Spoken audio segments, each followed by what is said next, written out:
I'm okay. We are live. So Yes, finally live. Vikarworld, Jiven. What do you say? can we know how many people are watching and anything? Cannot, right? Actually can. It will come, but now there's 0 people watching lah. I think your top left corner people can see one lah. Top left corner. To me, the beside the live one I can see lah. So Right, Jiven, Vic, I just want to know what the fuck. What the fuck? What? What the fuck is going on Twitter?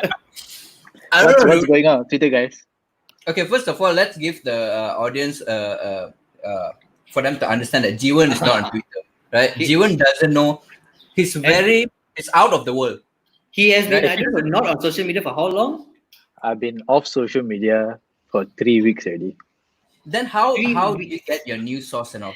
Like What's happening and all? So how do you know what's happening in the world? You read newspapers. The only time I will know that something is happening, it's either about the COVID cases or my parents or WhatsApp and send the WhatsApp messages. But anything else, I get through in our PlayStation gaming time. When we play PlayStation, Matu and Pritu will talk about some shit and I'll be like, what's going on, guys? So we were your news lah. We were the news people lah to you. You know what's fucked up? Coming from one of your news sources is Matu. Matu's news source cannot, bro. He's the worst. The news is very unreliable. It's like the onion news, you know?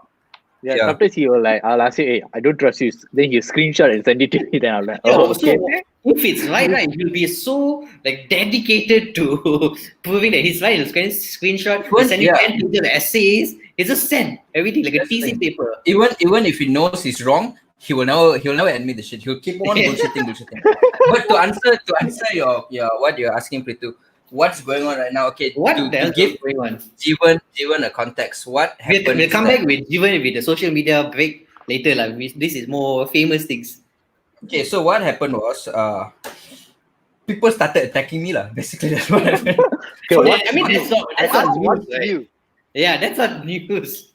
Okay, so how it started was I was just eating food. I was eating something, and then suddenly I get like a DM from one of my followers. He was saying that this person said so and so. Then I'm like, what the fuck? So then I Google, I searched on my Twitter and all stuff, and I realized people are talking shit about me for. Remember the whole rap song I did? The emoji rap challenge. Yeah. I did the whole social media experiment. You cannot forget that, right? Yeah. So apparently, because of that, I caused the death of the guy, the black guy. It's not funny, okay? It's not funny. No, it's not. The death is obviously it's a very serious issue. But wait. Death of which guy? Huh? What's it? What's his name?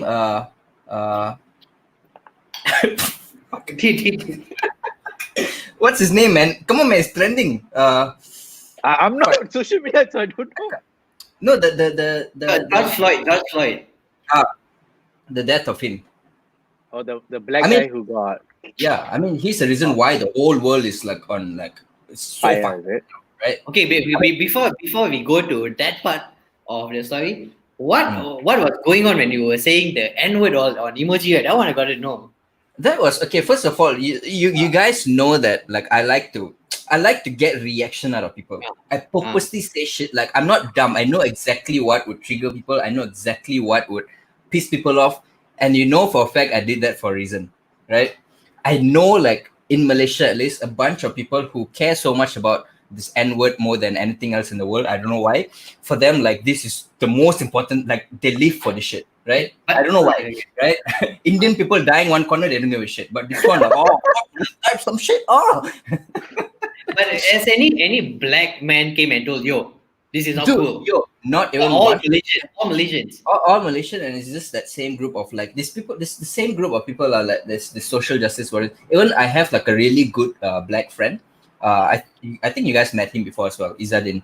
He's cool with it, dude. I call him that all the time, and obviously once I've asked him before, is this cool if I use this? You got the pass I got the pass. See, to clarify, I got the pass with him. I don't think it's right for me to still say it out, but with him, I get the pass. So who the fuck are you to like come and say like, oh, you're not supposed to, like a black guy is cool with it, and you fucking Indian wanna be gangster bitch, who have no direction in life.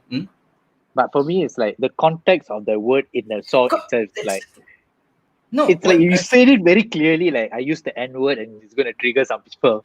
Yeah, that's the thing, and these people don't get it, and also this is gonna be a bit controversial point of view, but I still think in rap music, okay, it's my point of view. As my point of view, I still think it's, as long it doesn't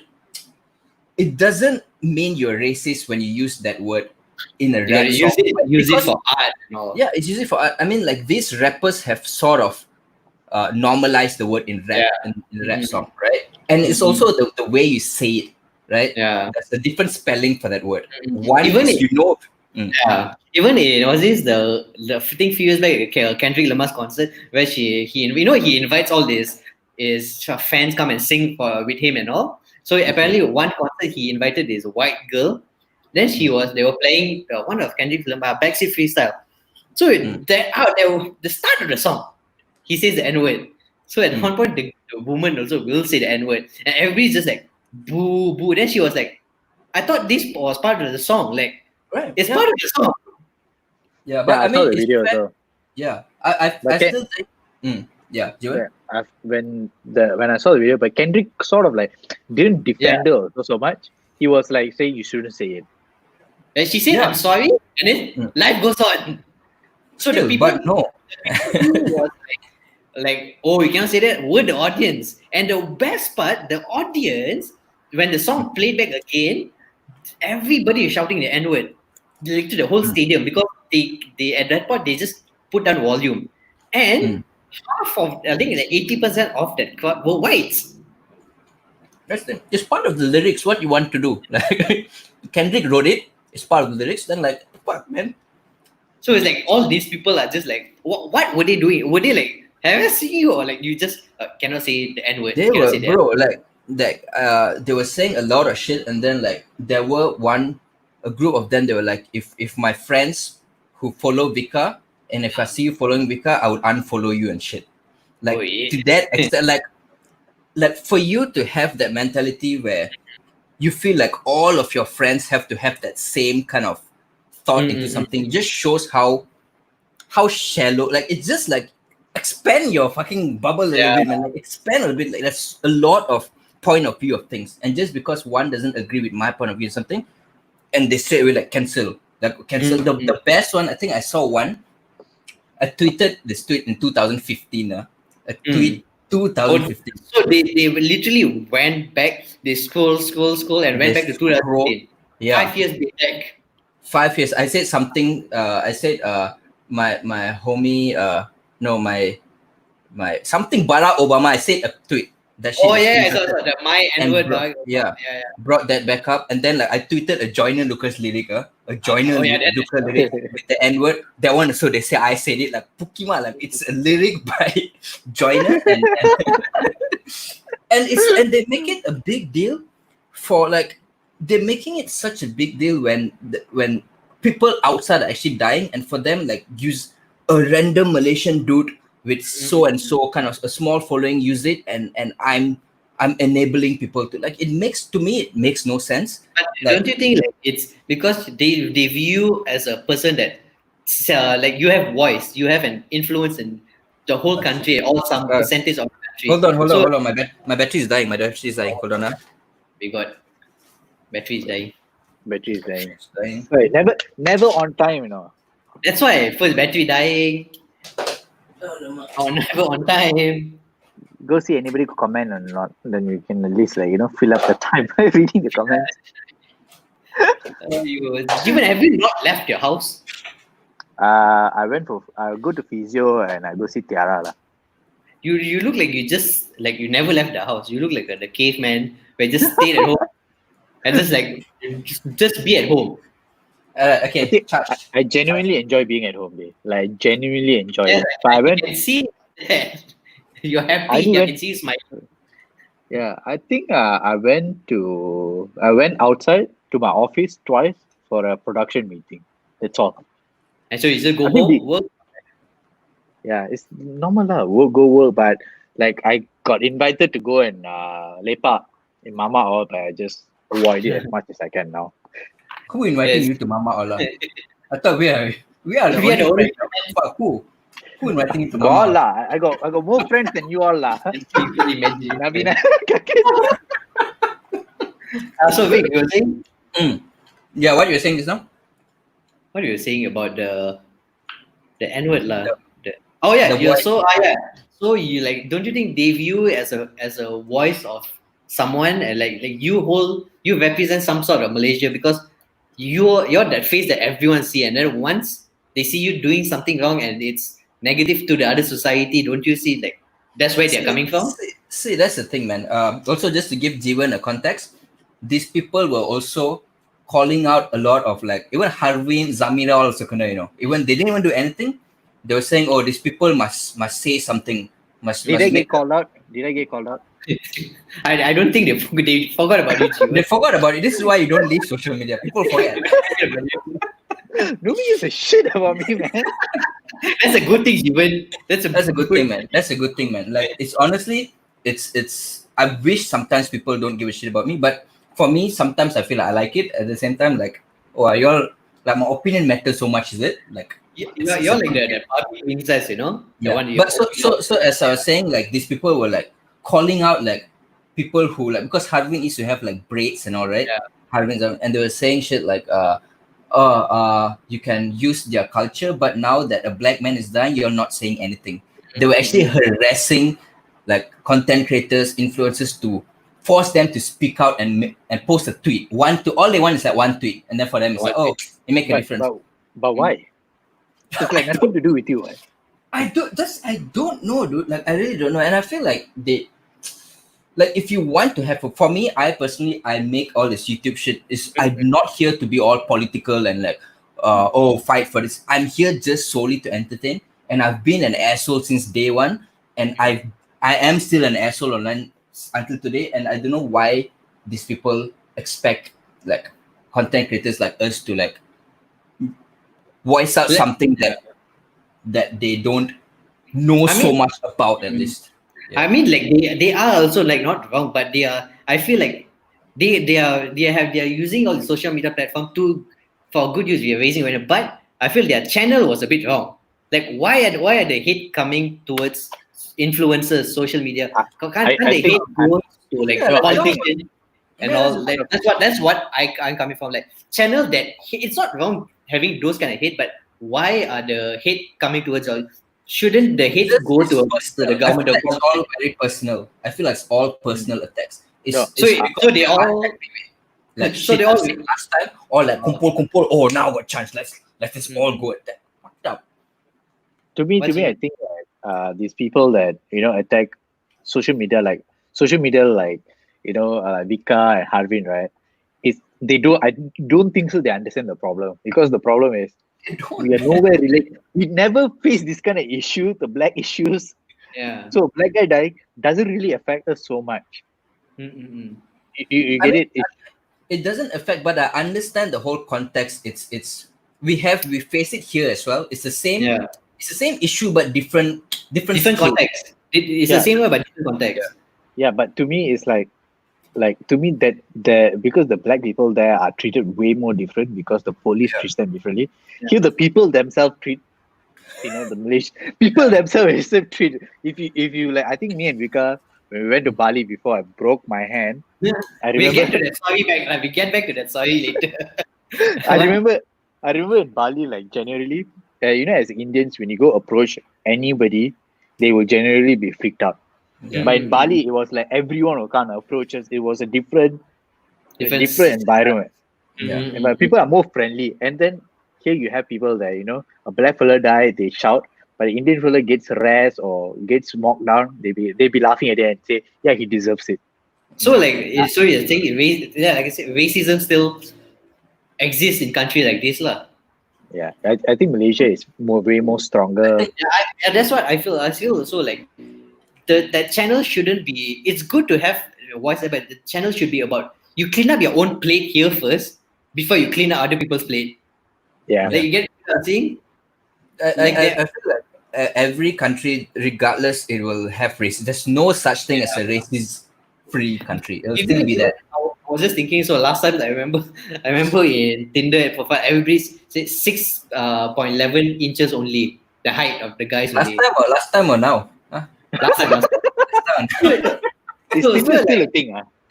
Apparently it is. I subscribe to all this Reddit kind of Tinder things lah. So like the moment you segregate that kind of height already, what makes you think you won't segregate race? Like you see how Bangladeshi are being treated here. Like the girl who just died also, like committed suicide. Everybody was just saying, "What? How can a Indian girl get together with a Bangladesh?" That's already racist. Were they saying that? Yeah, that's what they. That's what you told me, right? Yeah. Like all the troll pages saying like, how can this girl be the Bangladeshi guy? That's already like straight up racist. And then I remember I was going on Twitter, and I saw this very well crafted tweet lah. Then this guy was telling, let's talk about racism in Malaysia. Malaysia is known to be multicultural country consisting of Malay, Chinese, and Indian. It's crazy to think that racism is actually no rampant here, but most of us are given up. All government sectors are dominated by Malays. Not once we have seen a non-Malay come into power. Housing, finance, governance, and education has been in favor of the Bumi Putras. Both education and economic policy has been designed in the favor of them. In case of we have a quota system in Malaysia for our own education in our favor of Bumi Putra. Malay receive discount in public housing, cheaper burial, and is required to have a minimum 30% Bumi equity. And Malaysian language is a compulsory exam paper, and there's also full funding for religious practice. So it's just like telling Indians, we should be living equally and have equal benefits. Living equally life and no one will be better because our race. So and then there's someone else tweeted but why this is all necessary for the Malays, because the Chinese dominated the economy and they would be struggling to compete with them. Why? What doesn't make sense is after more than 50 years receiving these perks and benefit, a large number of Malays are still struggling. I think you cannot eradicate racism in Malaysia because it's a very pro one race country. Mm-mm. But it's not like countries like Singapore, where Singaporeans come first, or there's more. They call themselves Singaporeans rather than Malays or Indians. But here you're categorized that way because the government is pro one race. Mm-hmm. And the whole politics in Malaysia is one race. It's very race based. So like how do you expect to eliminate racism when there's, I know it's going to be fucking controversial, when there's Bumi Putra rights, and how the fact that there's Bumi Putra rights alone shows that so this particular race gets. But I know it if you go back, you follow history, it shows in the agreement and all that stuff, like this certain race gets this kind of rights. But like I think as I don't want to word this in a way that can get me into trouble, but like say it. That's the whole point. You're already getting in trouble. No, I think the closest way, the best way, I would say, for in Malaysia, I'm talking about Malaysia, right?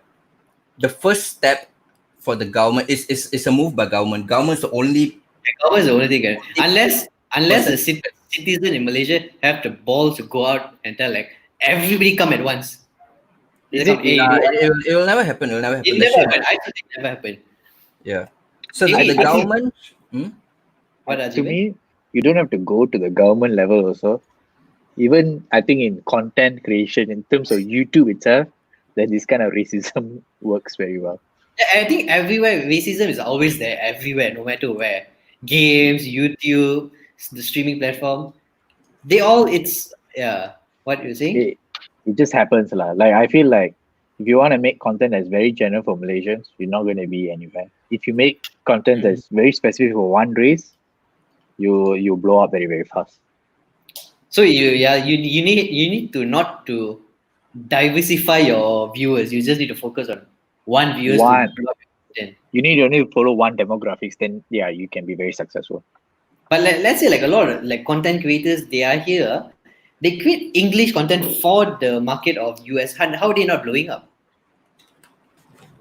Because Americans don't consume the content we Malaysian YouTubers make. Like, give me an example. The only one is that what's the cartoon hooligan, is it? Yeah, They make the content is for American crowd. Like, we Malaysians, if we make comedy, like, what kind of comedy? British comedy, like half of them won't understand. Yeah. Right?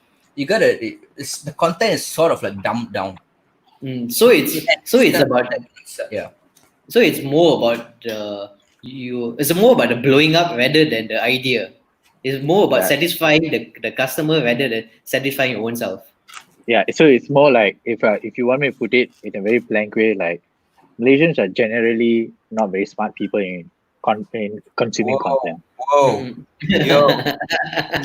Like, I'm gonna be very honest because I know this. Respectful. So you're trying to say Malaysians are stupid, is it? Yeah. Yes, I am. because generally when I was working in advertising and any other companies that we go down, they say we have to dumb it down because Malaysians won't understand a lot of context in nature because they are not very well versed in a lot of content in overseas. They're not very inclined about what's happening around the world generally. They are only so they will consume content. Like you see Malaysian content that works very well, very fast, you can blow up. Is content that is very small, easy, and fast. That is very easy to consume and doesn't require a lot of thinking. If it requires you to do a lot of thinking, doing something well. They will criticize it like crazy. Like why is a Malaysian doing this? But American do this, they won't criticize it. Same thing like Vika using the N-word is criticized like crazy because he's a Malaysian using the N-word. But if the same thing, American guy uses the same lyrics, same thing, and does it, and he blows up, everyone will like, wow, this guy is talking something that is, there's a cultural value and those kind of things. So literally, we have to dumb the content down. Yeah, like and that's you gotta take care a lot. I feel like Malaysia is way too sensitive as well. Like in terms of jokes, a lot of people don't see comedy as comedy. They take everything so literally. Like they cannot grasp the idea of like, oh, this is just for entertainment. When he says some shit, like, oh, he actually means it. Like, say if I make oh, I'm gonna kill you as a joke, they literally take it. Oh, this guy he has intentions to kill, which is why like I feel like in terms of entertainment industry in Malaysia, it will never grow in the comedy sector. I'm talking about the comedy sector. It will never grow because we have audience who take everything too literally. But there are in other countries also, there are some people like that. But I think it like comedy or it reach a point that it cannot grow anymore. It's just stuck there because of all these viewers. They are taking content to their heart. They are getting offended at every single thing you're doing. I don't think so. Like for me, I think I honestly like that shit. The fact that they're offended with it because that itself is a content you can make. It's so fucking funny. To me, I feel like these people are just stupid as shit. Like it takes someone so stupid to not get the fact that it's a joke, and you get offended by it, and you go online and you start hating. It's to me, it's so hard to understand. What's wrong with you? What do you think of? What kind of jokes do you think they enjoy? If they don't enjoy this kind of jokes, I don't know, man. I don't think they don't laugh. I think in their life, right? They wake up like their face just angry. The whole day just angry. Like Jiven's face. Like, you know when Jiven you call on the phone? He's like that Jiven like that. Okay, I'm a very monotone person on phone, but generally I'm not like that in person. Yes, you are. I'm like yeah, chill.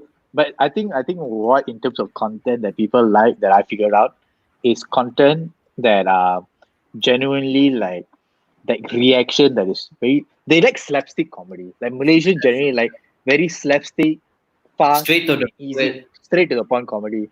If you have something like British humor comedy, they wouldn't like it. Like I tried with crunching numbers a bit, like they didn't like it. And I feel like I asked around the people why they didn't like it, and I found out like they don't understand the humor, they don't understand the pausing, that like the office style of humor, and they generally don't like it. And I feel like a American sitcom kind of stuff, and then you just try to it. That is more like a British sitcom kind of style because it's very dry. It's very dry humor. Then I tried when I did a Haikal and Stemma, and I figured out Malaysians like this emotional stories, all they generally will watch it.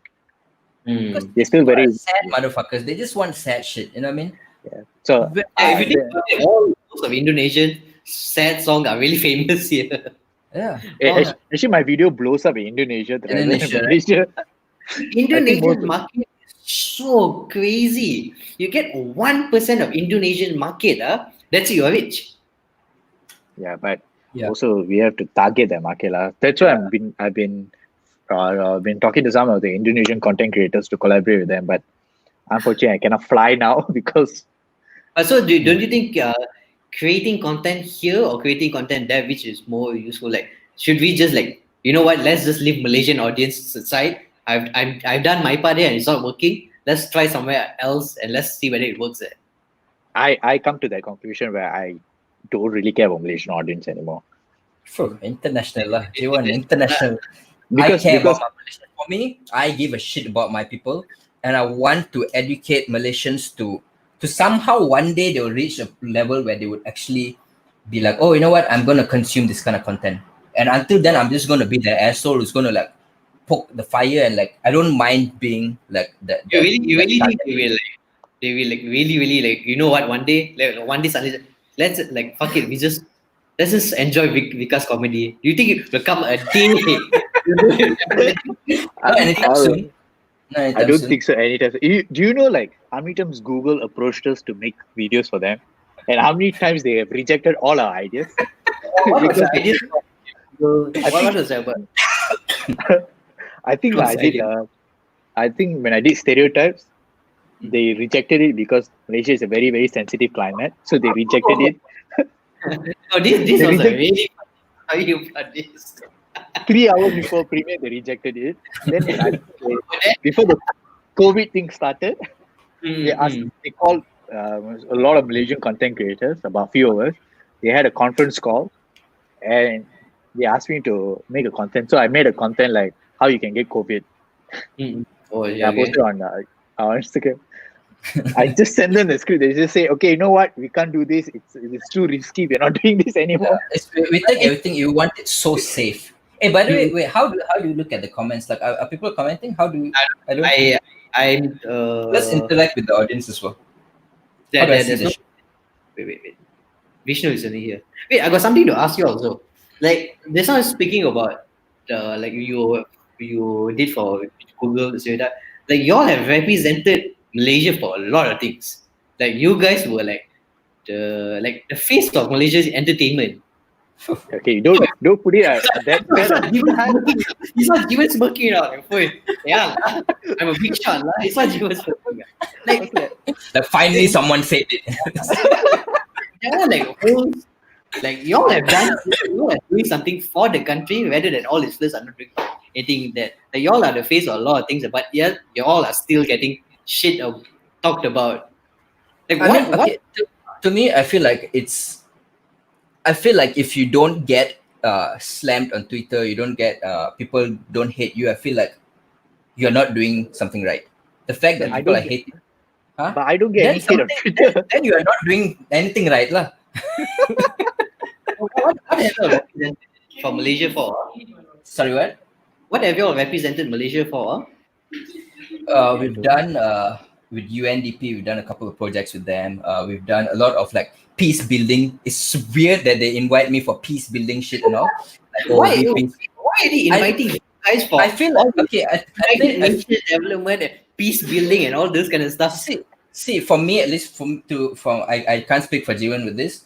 Like I feel like because I'm very honest about things. I think I'm very real online. So because of that, I think I feel like when my audience watch it, they know it's real. And because there's a lot of fake motherfuckers online, right? Why would a big organizations like that work with someone who's fake just to preach, oh, the world is happy, oh, unicorns, flowers? It doesn't work like that. Like for me, I think the content that I put up online is all I know for a fact not a lot of people will like it, but it's all real shit. I think whatever I say is real shit, and my opinions are all not like I don't jump on bandwagons just so that people will like me. Like so if I have an opinion on something, whether I know people are not gonna agree with it, I still say it. I don't limit myself. So all these Malaysians, like are they influencers? Are they faking it? They are faking it. I can tell you, man. I can tell you a lot of them. I don't want to mention names, lah. Let's not you know, Pritu, you know, right? You know some of them. I don't know. But that's such when you are faking your own thing, it's like the content you generate eventually it's like it's really not pure, it's not intentional, it's not like true to what you believe, It's like you're creating for the sake of creating. That's why I think like movies and all, like we were talking the other day, like we can't have movies like astral projection, movie about astral projection out of body in Malaysia because it don't work, because we only stick to things that only works, So like how are Malaysians like But you have to take into diversified, consideration like people who are investing in that shit as well. is it? To me, right, the question you just asked, that's where I say like I don't care about Malaysians anymore, because of the reason, if I care about Malaysians so much, I generally be care like the things that they will say. So I decided to talk about bigger people that are like I think people like us, the Indians who speak English. I want to talk about. Wait, pause. So, what you're trying to say is that like our Indians who speak Indians are higher level than Indians who speak. Wow, what are you trying to say? wow. What are you trying to say, Jiven? For me, everyone is equal. I feel like the experience that we have is slightly different from the people who watch only like Indian. Like my mom is from India and she watches all these Indian movies, and the experience that she has is very different from me. So I want to have like the movie like Never Have I Ever, like on Netflix. So I want to create more content like that. So I want to represent. You want for the Indian comedy, like just try to slide the English content into them inside the mat, so they can okay, this is how Indian contents are. Yeah, so I want to bring more like westernized Indians on, like have the main cast all Indians, but we talk about more westernized topics that we Indians face in English. You get it what I'm saying? So I want the content to be in English rather than in Tamil. But why you want something for middle ground where everyone will understand, basically? I want content that not only my Indian friends can enjoy, but I want content that I can show to my Chinese friends and Malay friends that they also can enjoy. See, that's the only thing that separates all this thing is language. Is a middle ground, the content could be the same content, but if you dub it in like that whatever language, then it will work. I feel like it's not the content. I think it's just the language. It's a language. You think YouTube video is very easy to dub, is it? You can do it, lah. I mean, like cannot change audio. You got like interns and all. What are they doing? Sleeping, is it? Subtitles also cannot do properly. So it's a middle ground of the language, like it's English. Yeah, I think one of my biggest issue is I cannot make content that is very universal. Like I cannot make content just on Tamil side. I know if I do it, like most probably, like I'll blow up in terms of the Indian community, the contents that I can make. But I feel like I don't want to do that. I don't do that because I want to make it more westernized in terms of language. You should try, man. You should try like one short film. Have you tried one short film? Have you tried short film? And post it, social experiment. Try, see which one works. I've done it before. I've never seen that. I did arranged marriage. You've never seen any of your. No, that's not what I'm trying to say. Is like one content, say like a 5-minute short film, right? It's one you post as English content. Everything's English. The same video you post a second video, but dub it in like Malay, and then in Mandarin. So 3 separate videos. Then you see which one blows up. So the content is the same. Then you see which language. Yeah. So this is like experiment. The variable. The what's that? Manipulasi. Oh, what happened if all 3 contents doesn't work? Yeah, what happened if all 3 doesn't work? Then you know you are shitty content creator. That's it. Like I know one of the biggest mistake I made is I ventured into like this short comedy skits. I should have just stick to short films, and I've done well. But isn't venturing out? That's what I told you, right? Isn't venturing out a good thing? Like you are exposed to more ideas. You're exposed to like more ideas of creating that scene and all. Like that's good, right? Good elements and all. But the problem is, right, when you come to comedy skits, right, I got too many people who are doing it. Like I'm not competing with people like Vikarworld, but I'm generally competing with people like Genie Boy and everyone who already pioneered that side of comedy. So I'm always getting compared to them. So that's why I decided. Get that. So yeah. So that's why I thought about it. They won't talk about. So does that work? Yeah, when you it works talk for my about channel. For a channel, it works. it works. Hmm. Like it works. Like if I talk about stepmom relationship, it works. Interracial relationship, it works. And I realized that on my that end of the pie, that content creators are mostly they focus on very Chinese content creation, like very Chinese, like Chinese traditions, like Chinese family and how they grow up in that family is very It's but very there's no relatable. It's the relatability of it, yeah, right? but And there's then no one for the Indian side for it, no? Like the Indian side of how coming up with the Indian parents is slightly different from coming up with Chinese parents. So That one, nobody talks about it. Tanish makes a Yeah. lot of Like he makes like it in Tamil, lah. yeah, but you want a Tamil crowd, you have to speak in. It's a, like I say, it's a language at the end of the day. I don't want that Tamil crowd. I want that English crowd. But Like what is the English crowd? I want the See, this is why like racism this is called segregation. This is the kind of shit I hate. You know what I mean? You're segregating within your own race. no. I feel like Tanishal is doing content that is very Tamil oriented, and I want to create content that is very English oriented. Like content like my sister goes through with, the content that my sister talks. So I want to have that kind of content more than the Tamil kind of content because I feel like there are content creators who are already doing that kind of content, and nobody So, is doing this content. but English character, you also will be talking to the Malays and Chinese one. Yeah, but my first focus is going to be like generally I want to speak to Indians in Singapore, in Dubai, in US, and those kind of people. Those English speaking one lah. Yeah, Like what happened if you blow? Okay, what happened if you blow up there but not here? Would you go to there? I'd be Like, happy. I'll be happy. That would be the dream. Like I could, yeah, sure, I can blow up there. Will you leave the country? If you're Me, I blowing wouldn't. up- Why? I wouldn't. I would stay. I'm a Malaysian. I would mati Dedicated. for my people. Dedicated for Malaysia. You want to kacha all Islas or Kacau, I want to irritate my own people and be successful with my own people. I so like, tanah tumpahnya darahku. Didn't you do Tanah Tumpah Daraku with Tunku Abdul Rahman Pichen? What you got? Yeah, this. That's a very valid point that you brought. See, these are the kind of comedy where Malaysians still cannot accept. It's the same kind of shit. You see, the people from the States would laugh at it. How you know they are laughing at it? I know because you see people make content about Obama. They make content about their presidents, and it's all just for the sake of like entertainment. It's nothing. They know it's not personal attacks.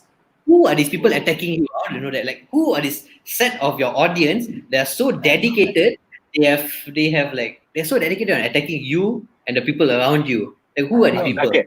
I feel like there's two types of content creators when it comes to these kind of contents. The content creators who, like, like if you want to compare among our friends, like Tanesh and Joshua are content creators who feed on positivity. Like they generally people like always share their style because they share positive things.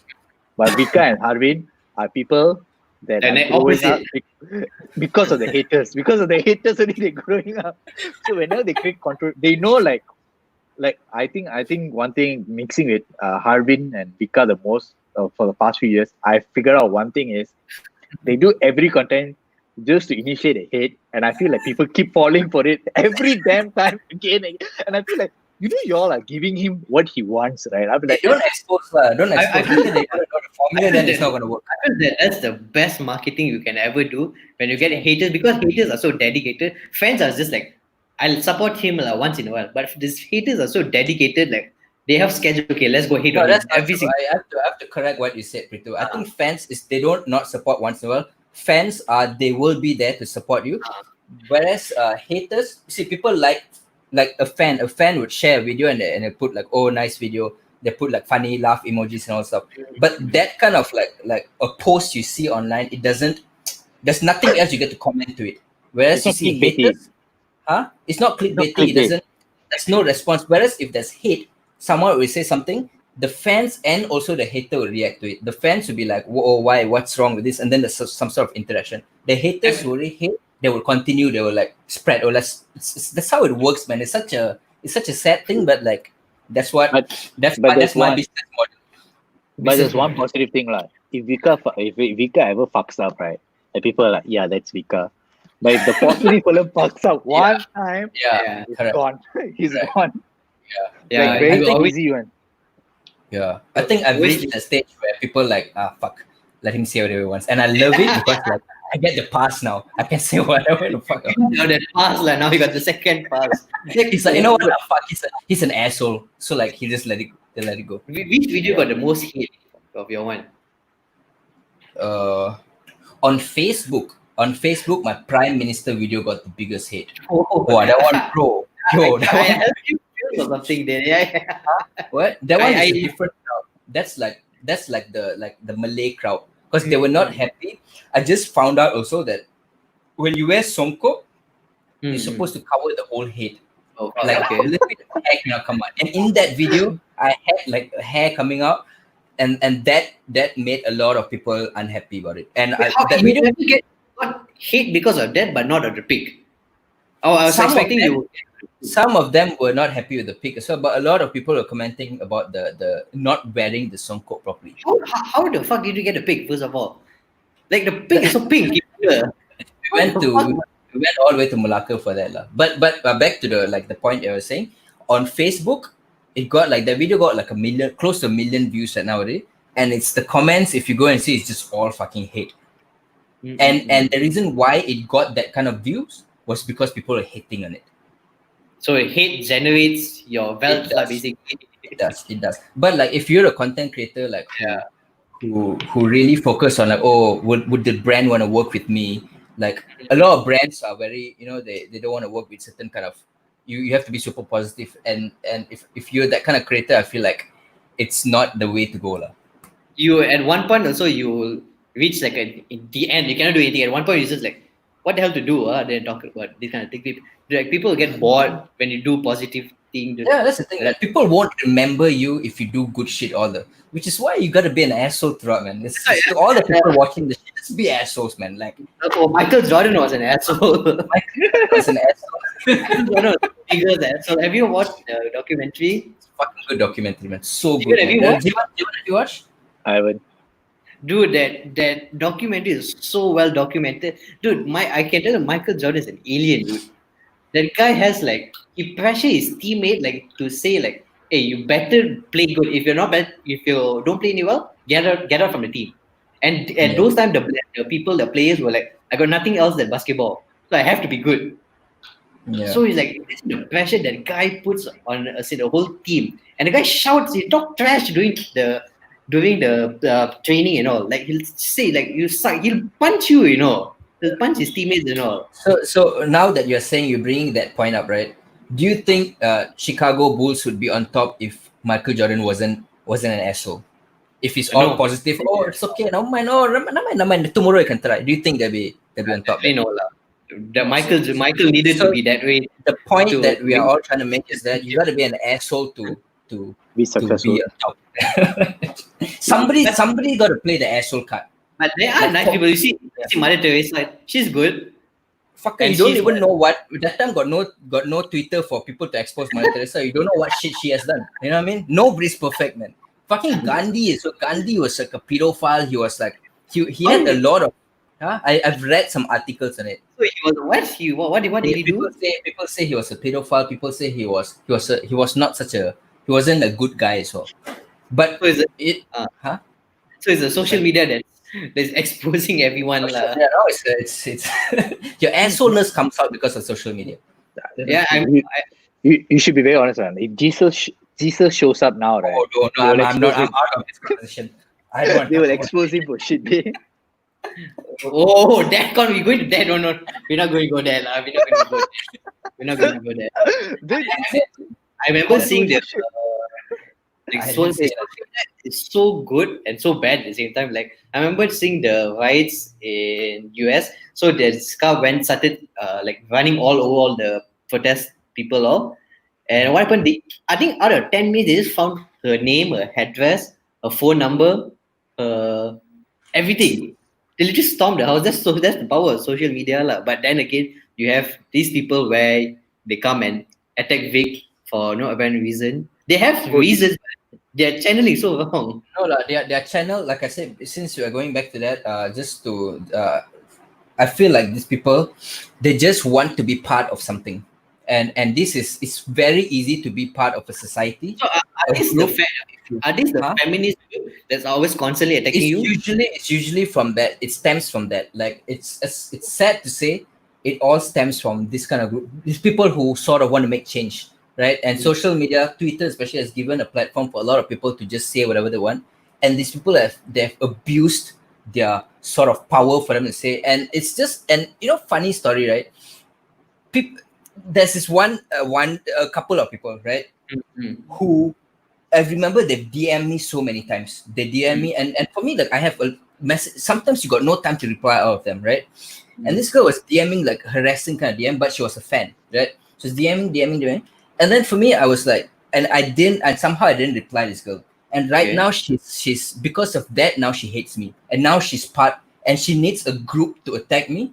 And she finds on social media, oh, there's a group who's attacking Vika, let's just join this group. And now like she's like a hater. You know what I mean? So I swear to God, dude, I'm not making this shit up. Like, like it's for them. It's like they just want to belong in a group. If they can't be, we should do a social media experiment. We call all your haters because it's a social media experiment of them, and then you just sit there and let them just you don't say anything and let them just say whatever they can say straight to your face. I don't mind. I do. These people, they identify themselves as feminist. What is feminist? Are they fighting for the right reason, or are they just like sidetracking? They're fighting for whatever issues. They are fighting for whatever issues that is happening, trending right now. If it's a worldwide issue, they will jump into it for 2 days. They'll act like, oh, I care about this. Then like after the third day, they'll go back to making TikTok videos. You know what I mean? Like these are the kind of people.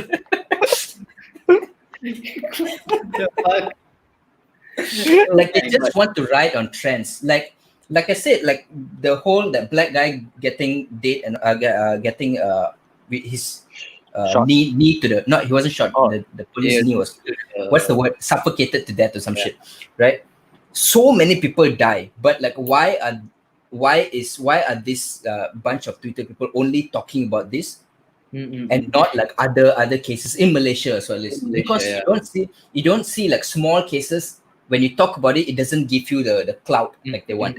When you jump into this, got hashtag and all, you can feel like, oh, it's a big group, so they feel like I should make a change. But it doesn't make any sort of, it brings awareness, yes, but it's how you make a change. Like what's it, like even the whole black thing, like I feel like they are doing the right thing. It's just like there's so many things happening in Malaysia. Like imagine we are just 6% of Malaysians, Indians are 6%. We are the biggest minority, and in prison we are 30% in prison, and most of the people in prison are getting beaten up. They are same like police brutality. Number one, it's you can't run far away. They have police brutality. Why are we not fighting for it? Because like, it's not a headline. It's not a headline. Instead of that, I don't understand why are they fighting like for unnecessary shit like temples. They all, when it comes to the temple, everybody come together and just fight for it. Like there are so many things happening around here, like to help your own benefit. Let me hand benefit. That means your own equality. That's why we are searching for equality. Like that's how feminism should be about it. So equality. They are fighting for equality, not for anything else. No, so we want people are fighting. First of all, there's no such thing as equality. But let's not talk about that. That's a topic. It's trying to be the best of like trying to vote. And then like at the end, people are fighting like for reasons like men are trash and those kind of things. It makes no sense. It makes you, like I say, be part of a group, and that's the only reason. They just want that validation. Like, oh, someone's listening to my opinion. I think regarding the men are trash or kind of thing, right?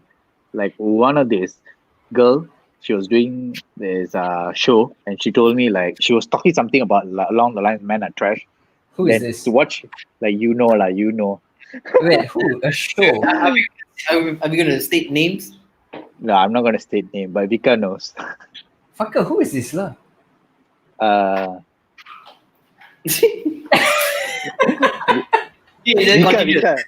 Vika, Valentine's, you went out. Huh? Valentine's Island. Wait, Oh, okay. Got it.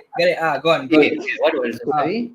So she was telling about something along with like how woman like this, she was like talking to these few guys, and then one of them were married and those kind of things. Also talking about. Then I just look at them like, if a guy did this, right, he'd be outed already, though. But she did it. Then she told me, right. Then I asked her like, why is it like you get a pass on this, but if a guy did it again? She told me like something that really made sense. No, she told me like guys are very stupid when they make mistakes. Dude, speaking about that, wait, She said guys are very stupid when they make mistakes because they cannot cover up. dude, I've one fucked up story to tell. Yeah, but this is from a girl, not from a guy. Okay, speaking about that, same context. I remember I was in 6, the club. So this time I wasn't playing, I was just chilling with my friend. Just normal. That time I was having problem in my leg, so I cannot move. So I have to be stationary at one spot only. So there's a girl came, recognized me. I was in a corner, like in a corner, just talking with my group of friends. So what happened was the one girl came, recognized me, came to me. Hey, are you Preetu or not? I said yes. Then I was like the most innocent. I was like yes. And then after, do you want to dance with me? I was like, then I like trying to politely say no, but I tell like, hey, my leg got problem. Like I cannot move a lot. Dude, this girl manhandled me, hold me. Are you gonna be a bitch like that, Preetu? Huh? I didn't know. Like I didn't know the strength of that girl was so strong. Like he caught me off guard. Like it was just a whip. Or like what the hell? And then he forced my hand into her hips and put her hand on top of my shoulder. And I cannot move a lot because of my knee. My knee started hurting so bad. Okay, it wasn't that pain, but it was pain. But I was like, man, like I was holding my will, like which was more painful? She holding you or she is stronger than you? I was scared. I was scared. I swear, I was fucking scared of my life. You just expose yourself for being a pussy, man. It's not took me off guard. Like, I was scared. I thought I was gonna get raped. Honestly, I was like, okay, but was she like bigger in size? A bit, yeah. Was that the reason why you're not interested in dancing with her? Are you like fat shaming her? Because of my leg.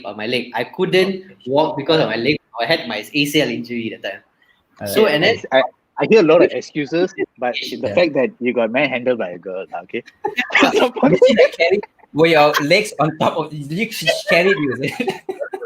I think if it goes on, she might carry, And then after about a few minutes, I was so uncomfortable. And then the friends came and told, like she's drunk, and they just left. And then I was like, I just stood in the floor. Then I was like, I know how girls feel now. So you just indirectly call yourself a chick, No, okay. No, like now, like I don't understand. Like imagine the role switch, and this thing brought into Twitter where this girl, like now there's a lot. Now the role switch and tell this girl came and told this guy manhandled me. I just say no, and then can imagine how havoc they would probably find where he stay, what's his phone number, and just go on every day. Then that's the difference. That's the difference. No, she complained on Twitter. You didn't complain on Twitter. Yeah, that's the thing. You should complain on Twitter, lah. Even if I complain, nothing will happen. It's just a girl. Right? No, you got us all right. We will share. You guys will probably laugh at me. That's all you'll do. You guys will probably laugh at me. That's all you'll do. We will laugh at you, but we also will like share it. But ultimately, we will tease you about it for the rest of your life. Now you see, like conversations like this, right? People would say like, "Oh, this is the reason why like guys don't make a big deal when they get like, sexually harassed and all shit." They'll be like, then, "Oh, guys laugh at each other." And then they want us to always make the first move. Like we are scared to make the first move because of what Actually, like regarding the first move, I still am scared. But I know the most scared person in terms of making the first move is Vika. The fuck? What do you mean, man? I can make my first move. You will never make the first move. You try harder to the max. I know, but you one egoistic piece of shit. Yeah, talk about first move. You both generally. When you got too many coming, right? Then we just like egoistic. What is that thing coming? Preetu, you won't understand how it goes, lah. Okay. Hey, let's talk to the audience, lady. So was this what are we talking about? Yeah, feminism. Let's talk to the audience. Let's talk to the audience. Wait, what's going on with feminism now? Why are you asking me? I anti-feminist. I feel like, okay, if you're, it's not like I'm against their cause. I feel like feminism started with a good cause, and I feel like over the years it has changed, and now like whenever you say you're feminist, I have zero respect for you. And if it comes from a guy, it's even worse. Like how the fuck can you, like, what? Tell me what you fighting for first, right? If the first thing you say is equality, I know you're dumb as shit. Like just because it clearly shows that you just jump on the trend. Like, what are you fighting? Like, what equality? So what have you done? What are you doing? What's the plan? Like, it's stupid as fuck, man. I feel like guys, there is a name for those kind of people, you know. I forgot. Guys, so feminists are dumb, is it? Yeah, they are dumb. I feel like it's a way for, you can quote me, man. Quote me whatever the fuck you want. I feel like it's a way for them just to, they just feel like, you know what? To be close with hotter chicks. It's just for them to like, get girls. They have no game. They have no game. They feel like if they're okay or they are part of like, oh, I'm supporting women and all, they feel like they get their dick sucked. I feel like that's the basis of. But they don't realize they're too deep in the friend zone, lah. Yeah, it's too deep in the friend, but they still try, man. They still try. So you gotta give A for effort for that shit. Yeah. I feel like, but I just want to also say that I 100% agree and believe that women deserve the same equal opportunity a man get. Whatever opportunities like a man can get, women deserve it as well. I just want to put that out. Later people say, "Oh, I'm oppressed women." You didn't say quote. You didn't say you can quote that. You didn't say you can quote the other one. But they will only quote me on the first one. This is the second part. They'll let it out. Have you seen the videos of the riot today, Jiven? Or have you not seen anything? I saw 9gag. I was off 9gag until yesterday. Hey, 9gag is a social media platform also. So you lied. You cheated. I went 9gag. I just like, what's going on? And then I saw all the riot. Then my sister was updating me about the riot shit. Then I read about it. Dude, the riots are crazy. What's happening there? They're burning police station. They are just looting every place, and they're giving back to the community, and it's just like going on and on and on. I saw videos of them like burning down like grocery stores, and was it like 7-Eleven or some shit like that? I feel like that's too much, lah. Like, why the fuck would you do shit like that? To me, you know what? When I saw all the videos, then I just think like, they don't have corona, like that side. If they go riot, they don't have corona. US is the biggest and the biggest like coronavirus that infected people there. Yeah, I'm like, these ones can go and enjoy things, but they can start riot over no corona in your area. It's weird. It's fucking weird. What's We were like, what is? I was saying, right, these people are looting fucking Toys R Us. Is it? Oh shit. Okay. Let's be honest here. If you were in that situation and this riot is going on, what would you do? Like, let's be honest, okay? Am I a white guy? Am I a white guy or am I a black guy? You're an Indian guy, lah. Just you're an Indian guy there. What would you do? Vlog. I'll go and vlog, lah. I would vlog it. I'll be the guy who's looting, lah. Looting. Why do you think they're looting? Like, looting is so not like fucked up, man. You're never fucked up. You're not showing. People are you want to create content there. Yeah, so my job is to create awareness. Yeah, that's what people want me to do, bitch. Like, I truly don't understand why they're looting. Like, but they should like stop burning out. Like, go fight the politician. Go fight the policeman.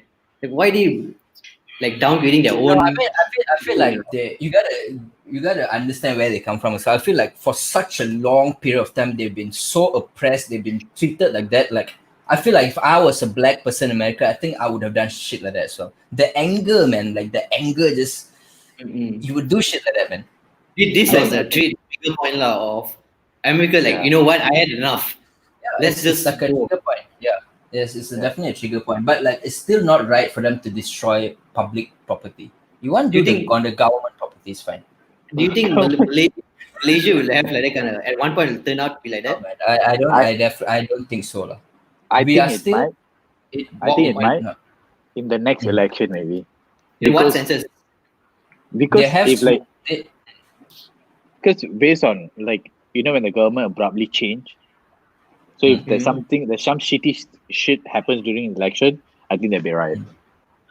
I doubt there will be riot, but I don't think it will be like burning buildings kind of things. I feel like burning building kind of thing when it comes to like broad daylight murder, like how it happens in America, those kind of things.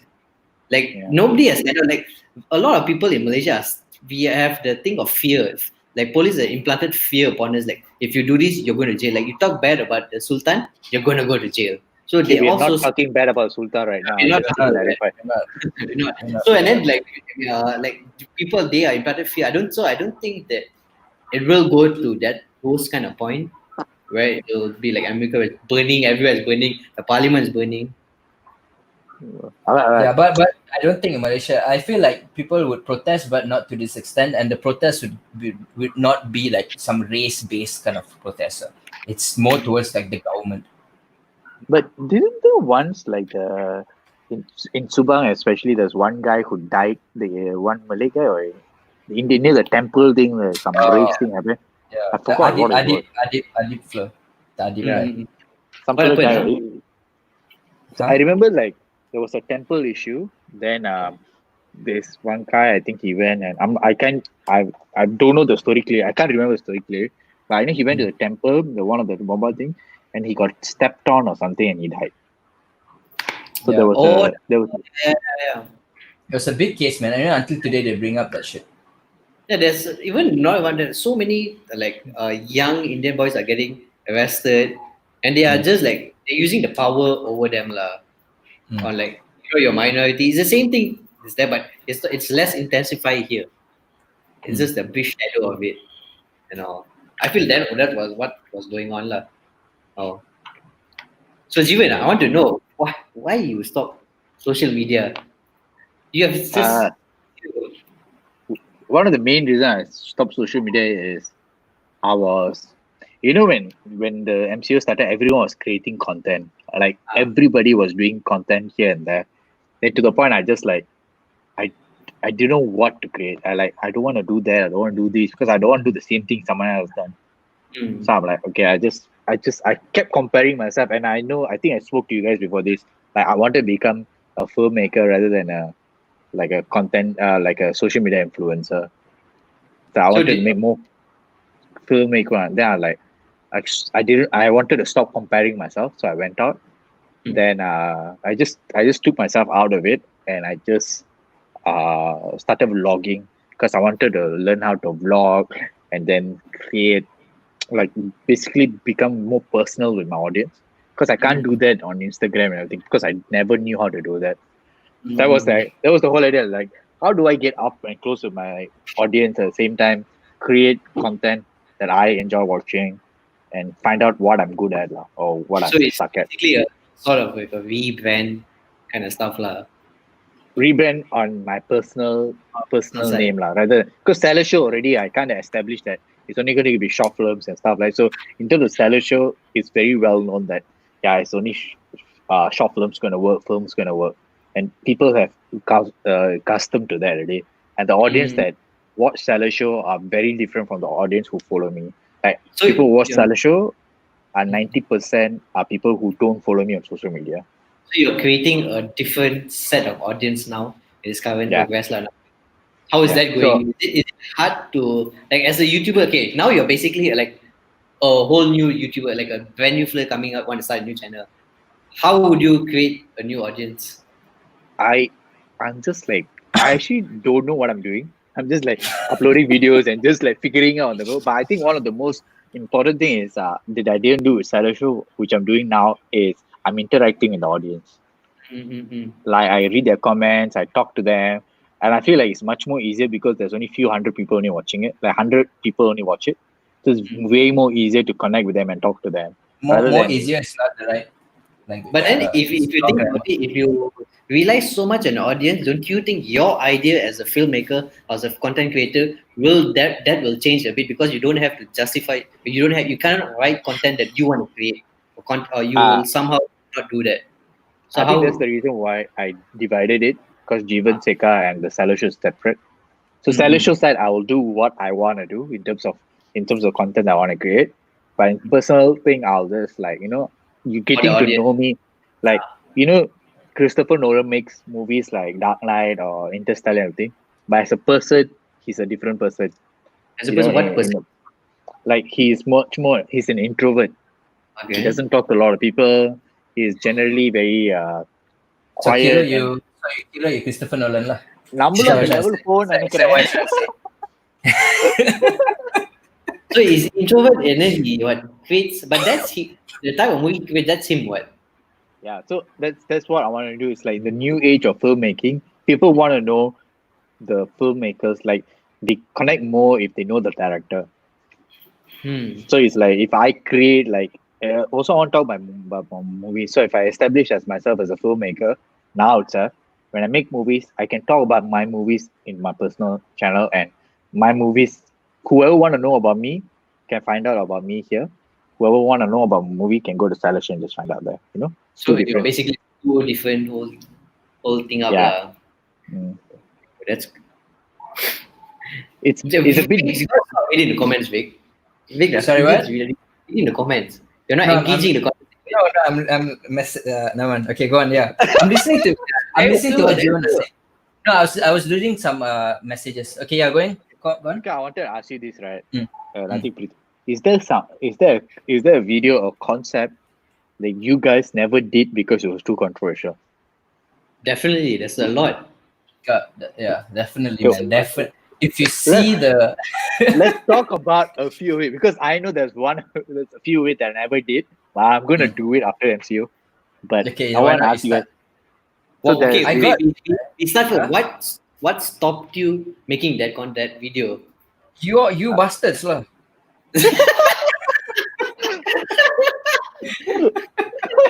Like every time. Do you just flip your hair? Yeah. Do you just flip the emo kid? Yeah, I mean, like, no. What is the question again? No. For me, if I have an idea, if I feel like it's a bit controversial, I usually ask like you motherfuckers, and all of them will be like, you know what? I think this is a bit too much. Just too much. So I ended up, you know what? I never say it's too much. I just say, sure. No, you bastard. You will just say yes. I don't. You be like, just do it. Just do it. Jiven wants to see what he doesn't care about content. He wants to see what's going to happen after that. It's entertainment for him. He low-key studies. But okay, for me, let me start. For me, I wanted to make a content about the education system in Malaysia, how it's different for different races. Then I remember when I wrote last week in the vernacular system. My last week I had the show. Should I have him in the pod? Yeah, should I have him in the debate? So I had the story, but it was I wrote the story, everything. Then I had to send it to lawyers. Let's just cut it's not lawyers, it's his friend. Okay, go on. No, I had to send to my dad's lawyer, because when I was working, they told me like, it's your dad's lawyer. It's your lawyer or dad's lawyer? My dad's lawyer, my lawyer, same lawyer, right? It's different. So we had to send it to them, and they were like, if you make it, in the previous government, most probably you go to jail. Because I touch a lot. If you talk to people who do law and all, they will. Everything is against the law. So never, whenever you have an idea, don't ever ask a lawyer. They'll say, don't do it, don't do it. Isn't your dad a lawyer? Why do you see me asking him? Then the second content I want to do was a story about Indians get this comment where if they're too black. Okay. Like generally non-Indians call them your blackie. So the whole story is about this guy who's black and the issues that he faces as a black guy, like Indian guy. Jiven teaser of his upcoming show lah now. I Exclusively. did. How is that controversial? How is that controversial? It's facts, right? Because of the ending line, it's like fuck being Indian. Uh-huh. I said that, then they were like, yeah, you can't do it. So you gotta just change the last line lah. Then the Sorry, what? LGBT scripts lah, the gay scripts, all I didn't do it. Oh, gay scripts is it's a topic like it's like you want to go but you don't want to go. Like I want to get trouble but I don't want to get in trouble. Like, Okay, wait, before that, I just want to address like comments first, by this dude Black Mango. Vikar career is dying. Not why? much views. No, I feel like this Black Mango is a bit. He doesn't know what's going on with like the business industry. Vikar career is dying. Not much views, not much followers. Joshua's better. He got more likes and views. Joshua is better for sure. But YouTube career is just not. It's just not about views. There's a lot more to it, but I'm glad that you think the career is dying, but good job. And you're still watching it. It's the fact that you're still religiously commenting in every video that Prithu does. It shows that you're just another hater who just wants attention. Hey, I got one hater lah. Let me be proud lah. Let's address One hater. Tell me about your controversial script, Vic. I can't. You see, it's too controversial. I can't even say it. Just say it lah. Okay. It's the whole. No one this drama mama all lah. It's the whole parallel universe video. Remember the parallel universe? That's one of it. So how did that spark controversial? No, it's the one. Okay, the first one I did was the LGBT shit. If LGBT was in the world, if LGBT was normal, so that's okay. It's a little bit controversial, but it's not like it's going to cause a lot of like problems and shit. The second episode I wrote was a lot to do with. See, in Malaysia, I feel like if you touch like race-based kind of content, that's where like the controversy is. And the second script that I wanted to do was very race-based, which is why I didn't. So to get views, to go to the controversial side of fame, you need to do race-based kind of things lah. No, not really. There's so many controversial shit you can do, but for me, I particularly like race-based shit. Like that excites me. But the one that I wrote was it's a bit much. So I'm like nah. Jiven? Prithu, I mean, let's talk about your songs lah. Any controversial? You got beep song lah. Beep song? Oh, don't have. I've never made any controversy. Like, okay, when the music scene in Malaysia, it's so weird. I find it so weird. Like I remember the video Kavin J was talking about the system. You always got to follow the right system. You got the system always right, and nobody wants to step out of the system. That's completely that's a very good shit that Kavin J did. Yeah. It's the same thing that's in the music scene. Like everybody's sticking to the formula. Nobody wants to come out of the formula because they are so comfortable in their own blanket. They don't want to go out. If I come out, I'm scared I'll get hit. And people are afraid of getting hit. People are afraid of getting themselves in an uncomfortable situation. That is the part that is really wrong. People, to strive success, to get success, you need to be uncomfortable. Like you cannot be in a comfortable state. You'll be aiming for the part. Okay, I reached 1,000 views. Okay, that's it. I think I'm a big guy. I'm a really famous guy, and I don't want to go for 1 million views. Like that's how I feel like people are so comfortable. Musicians are so comfortable. They follow the formula. And if they don't follow the formula, they'll throw shade back at them. Like what kind of music is stupid? Like music, there's no right or okay. When it comes to that, so it's true. I mean, like if say you have a formula that works, why should you change the formula? The formula works. What's the reason for you to change the formula? The art itself will never grow. People for 30 years, people will be going the same thing. But what happens if you give other people something that's not in their comfort zone? There's something else. Like I'm giving you. Oh shit, Vix. Line is breaking. No, your line is breaking. Only you are breaking, Vika. Yeah. Hello? Yeah, Vix, you're breaking. Subtle lah. You still Can you hear me? Yeah, Vic had one job, like his internet.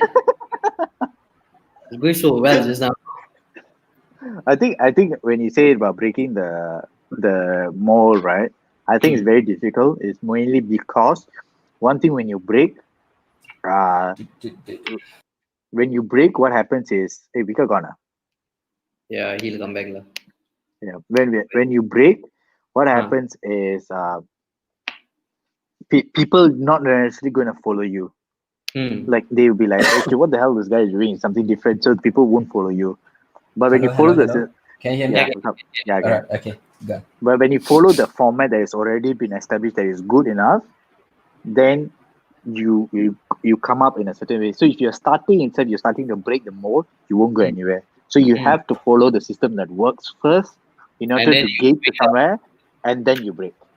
But so like a lot of people they're comfortable. They follow the system until they become so comfortable. Like I don't want to go outside the system. Like I'm so comfortable where I am already. Like why would I go and risk it? Like that's what people I feel a lot of people they don't want to risk. They don't believe the high risk high reward kind of system. They just like I think it's not wrong to feel that way if you're already successful at what you're doing. Like I know Jin is very happy with the content that he's doing, and he's very comfortable with where he is. He genuinely said in one of the podcasts with Harvin, he said like, I'm very comfortable with where I am because I'm successful. Like I'm happy with what I have, and I don't think so that's wrong. And his videos are there's a lot of formula to it. Like what you're gonna get. So I think he's successful at it, lah. Oh my god. So you don't want to, but you don't want, because it's little lagging. So it's like but your content or the art itself will never evolve. It'll just be the same for the next 40 or 50 years. Like we would never meet another Christopher Nolan if this stays the thing. I think you have to understand one thing is like people like people like Christopher Nolan that you say, right? He made a certain kind of movies, right?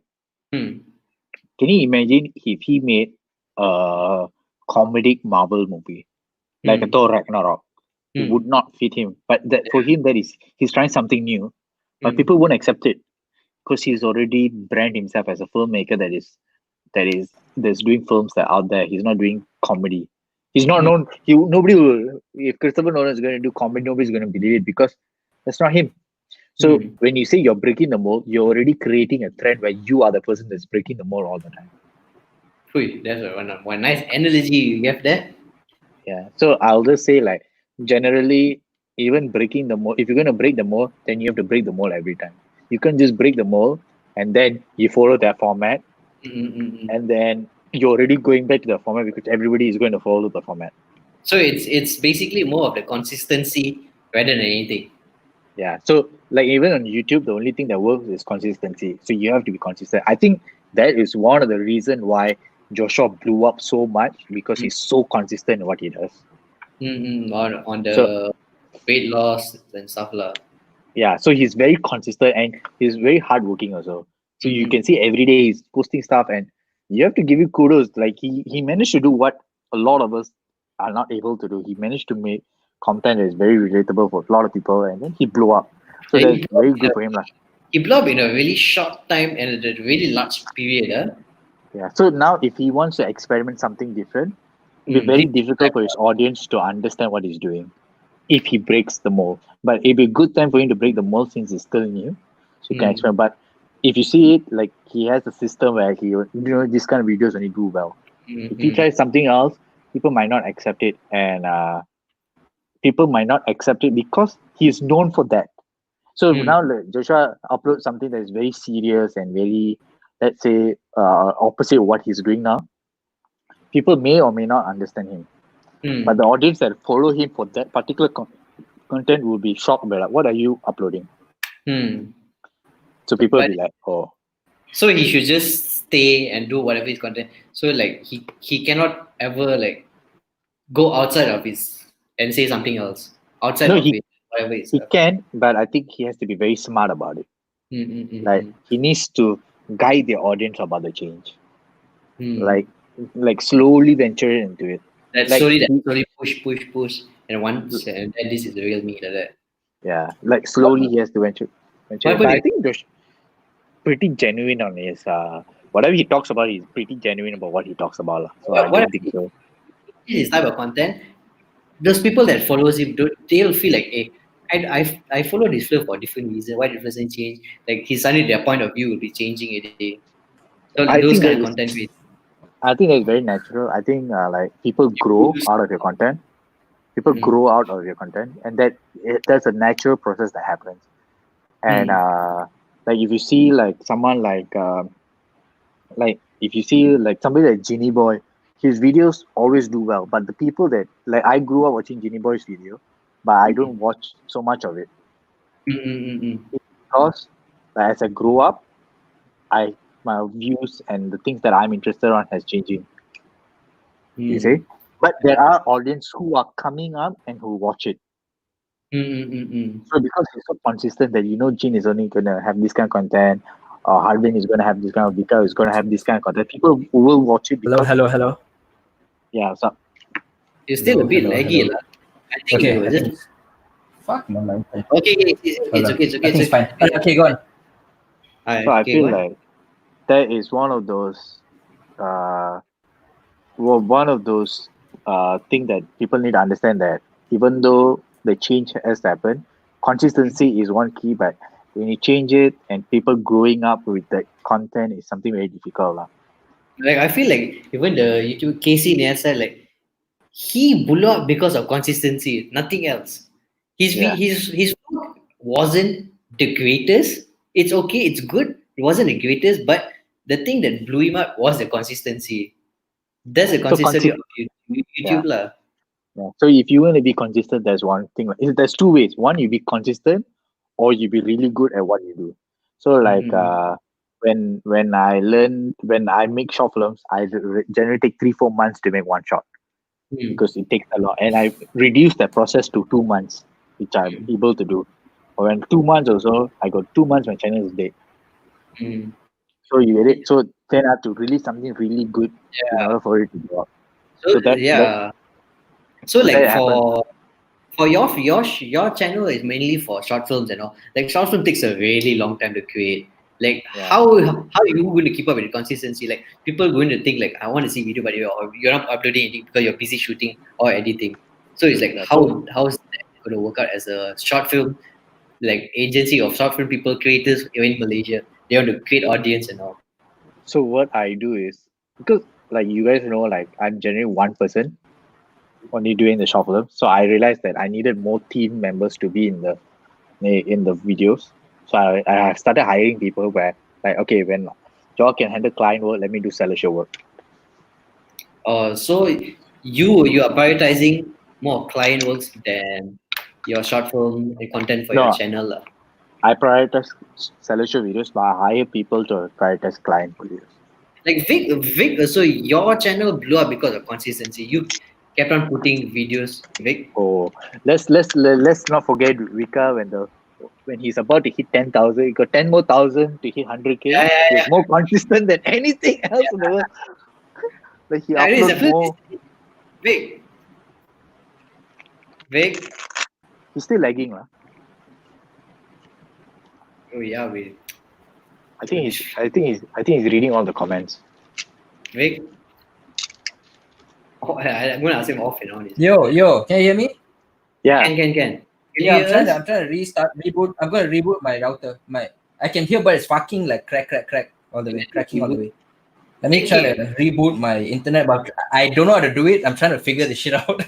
You go and then my phone. Hold on. I'll remove you from the stream. Once you're done, you just message me. Oh, do you? So that is one of those things that you can figure out. But like for consistency in Malaysia, like does it work or not? Like, yeah, if you're very consistent, I'm telling you, you'll blow up. Like I can 100% tell you, like if you're consistent enough, and you cannot be consistent in one area. Like one thing I understand is if I want to be consistent on YouTube, I can't just be consistent on YouTube. I need to be consistent on my social media, my Twitter, my Facebook. Everything has to be consistent. But so when people say, using, that's why when people say like when people say like, hey man, like social media influence don't do much work. so much work to be consistent all the time. Yeah, so those are the those are the things that people don't see lah. Where you guys are struggling day and night without sleep, putting out contents. Like okay, as for students and all, like how the fuck are we going to be consistent when we have so much thing going on? I think that is one of the great challenge lah, discipline. If you want to I think if you want to be a YouTuber or any social media influencer, the great place to start is when you're school or college. Because you got as you grow up your social circles become smaller and smaller. So it's become smaller and smaller. What the fuck do you have to video? What content do you have? Dude, who would share it? Like who would share? Like if you in college, if you're in school, means like everyone in the school will share because everyone knows you. Oh, But it's in college, its community is there. But when you grow up, when you're like at our age, we only share among us. There's nobody else. I remember we always like once a video comes out, hey, nice video. That's it. Only we keep complimenting with each other. Yeah, but generally nobody shares, and that's the problem. So you have to create the community that shares your content, and that is the hardest thing about social media influencing. It's like you have to create a. Why all this social media comes in place lah. Actually, I also did a vlog today. It's like I talked about like what can I do on Instagram. Dude, your vlog. I need to talk about your vlog. Dude, your vlog has been so fucking aesthetic. Like I don't see any Malaysian can ever recreate those kind of shit up. Like I watch your vlog and I watch mine. Mine looks like a dog shit. And your one is so like aesthetic. Like what the fuck do you have to learn to be so aesthetic? Your colors are all like consistent. Like it's so like what the fuck can a person do this? Like how do you come up with those kind of ideas to be where you are so aesthetic kind of way? I think it's more of a design perspective. Like when I shoot it, I'll be like, okay, I'm just gonna talk what I can. When it comes to edit, then I'll figure out what I'm doing. I think when I editing time, then I'll figure out. But generally, I'll make sure that my head and my body can be seen fully. And I think that's one of those things that a lot of vloggers don't understand is they keep the camera so close to the face, where you be as far as you can and just frame it nicely and make sure you're on the center framing and you can, and then you just work on it. It's psychological things lah, basically. Yeah, it's just making sure like then the colors just mute all the colors out because there's so many colors that's vibrant. So I just mute all the colors. Where do you learn? Like I don't know what goes well with orange, what goes well with white. Like my background, I know it's not supposed to be white. It's supposed I've seen enough video to know that one fucking light will be coming from the background to shine light brighter. But like I think I'll tell you right now, the way I learned is trial and error. Like I think generally when I look at it, I'll be like, yeah, this needs to be very nicely done. So I will look at YouTube tutorials and I'll just look at it as much as I can. I'll be like, okay, this is what I learned, this is what I have to learn, this is what I have to learn. And I think when I come, because I'm an editor first, so when I was editing, I already know, okay, this one needs to look in order for it to look nice. So I already have the edit in my head, sort of like tempo. So I'll be like, okay, just shoot it as much as I can, like, how nice it needs to be. And I feel like one thing that people need to understand is, like, especially in camera, like people ask me what camera I use and everything. It doesn't matter what camera you use. Does that play a role what camera you use and all? No, most of my vlogs, like you see, sometimes about 20 to 30% shot on my phone. Oh, so your vlogs are? Yeah, it's shot on my phone. So I don't really use anything else. But only thing I use is I make sure it's lighted up nicely. The lighting, only lighting. Testing. 1, 2, 3. Am I back? What's up? You're back. For fuck's sake, man. All right. Okay, cool. What are you guys talking about? Fix your internet. We're talking about... I just changed my router and it's being a bitch. I'm fucking annoyed right now, man. I think it's good now. I think it's fine now. Okay, all right. So far, okay, what are we talking about? We're talking about Jiven's aesthetic. His videography is aesthetic rules. Is there any?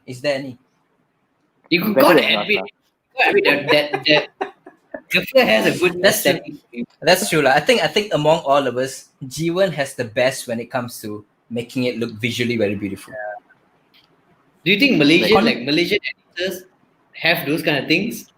Like, sorry, what?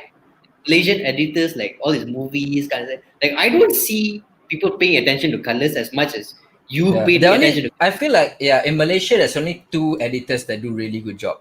One is Jiven, one is me. 2 of us.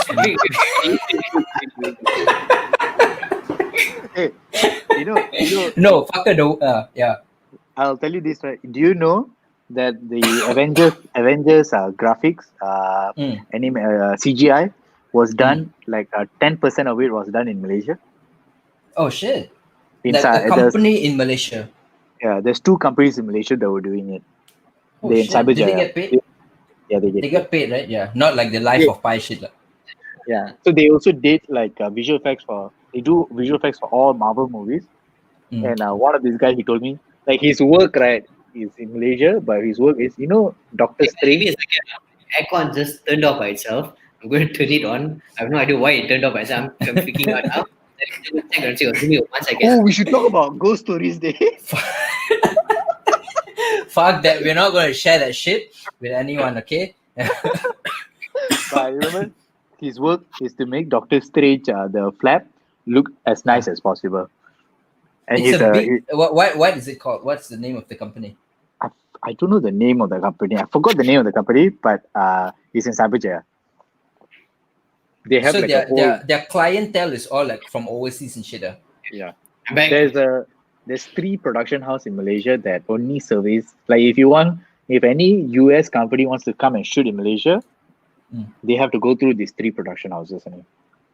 But why would they come all the way to Malaysia when they have so much of like expertise in their country? Malaysia is cheap labor, with affordable compared to other people. True. So like how we use Indonesians. It's is our skills as par as their expectation? Malaysians' technical skills is quite good, but Malaysians are also the one thing about Malaysian. One thing I found out was Malaysian technical skill is very good, but the problem is Malaysians themselves don't challenge other Malaysians to to make the content even more better than it is. Why do you think that's so? If they don't like when we previously talked about Malaysians generally are very not the brightest people in the world. So it's education. Like people are black, Mongol watching obviously right? I think he's doing the same thing that you do. No? He's trying to create a reaction. I know exactly. We play. Sometimes you just gotta play along. But okay, go on. So it's like can Malaysian actually go out and do those kind of things? So if you don't compete with ourselves and all. Yeah, I think Malaysians will be more successful outside of Malaysia than inside Malaysia. Why? So why have you thought about leaving Malaysia in terms of like production wise? I did. Have you gotten like clients from outside from overseas? I got it. You got it. Did you just say you got it?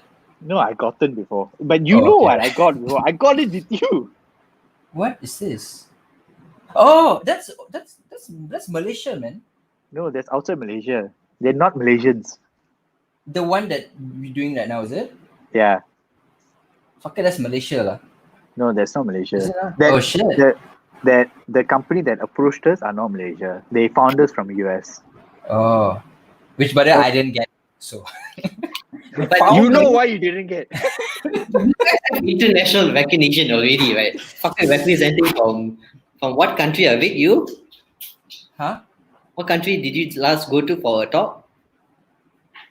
Mongolia, man. That's the strangest country to go to, man. Let's not forget Mongolia. Mongolia is a fun country. It's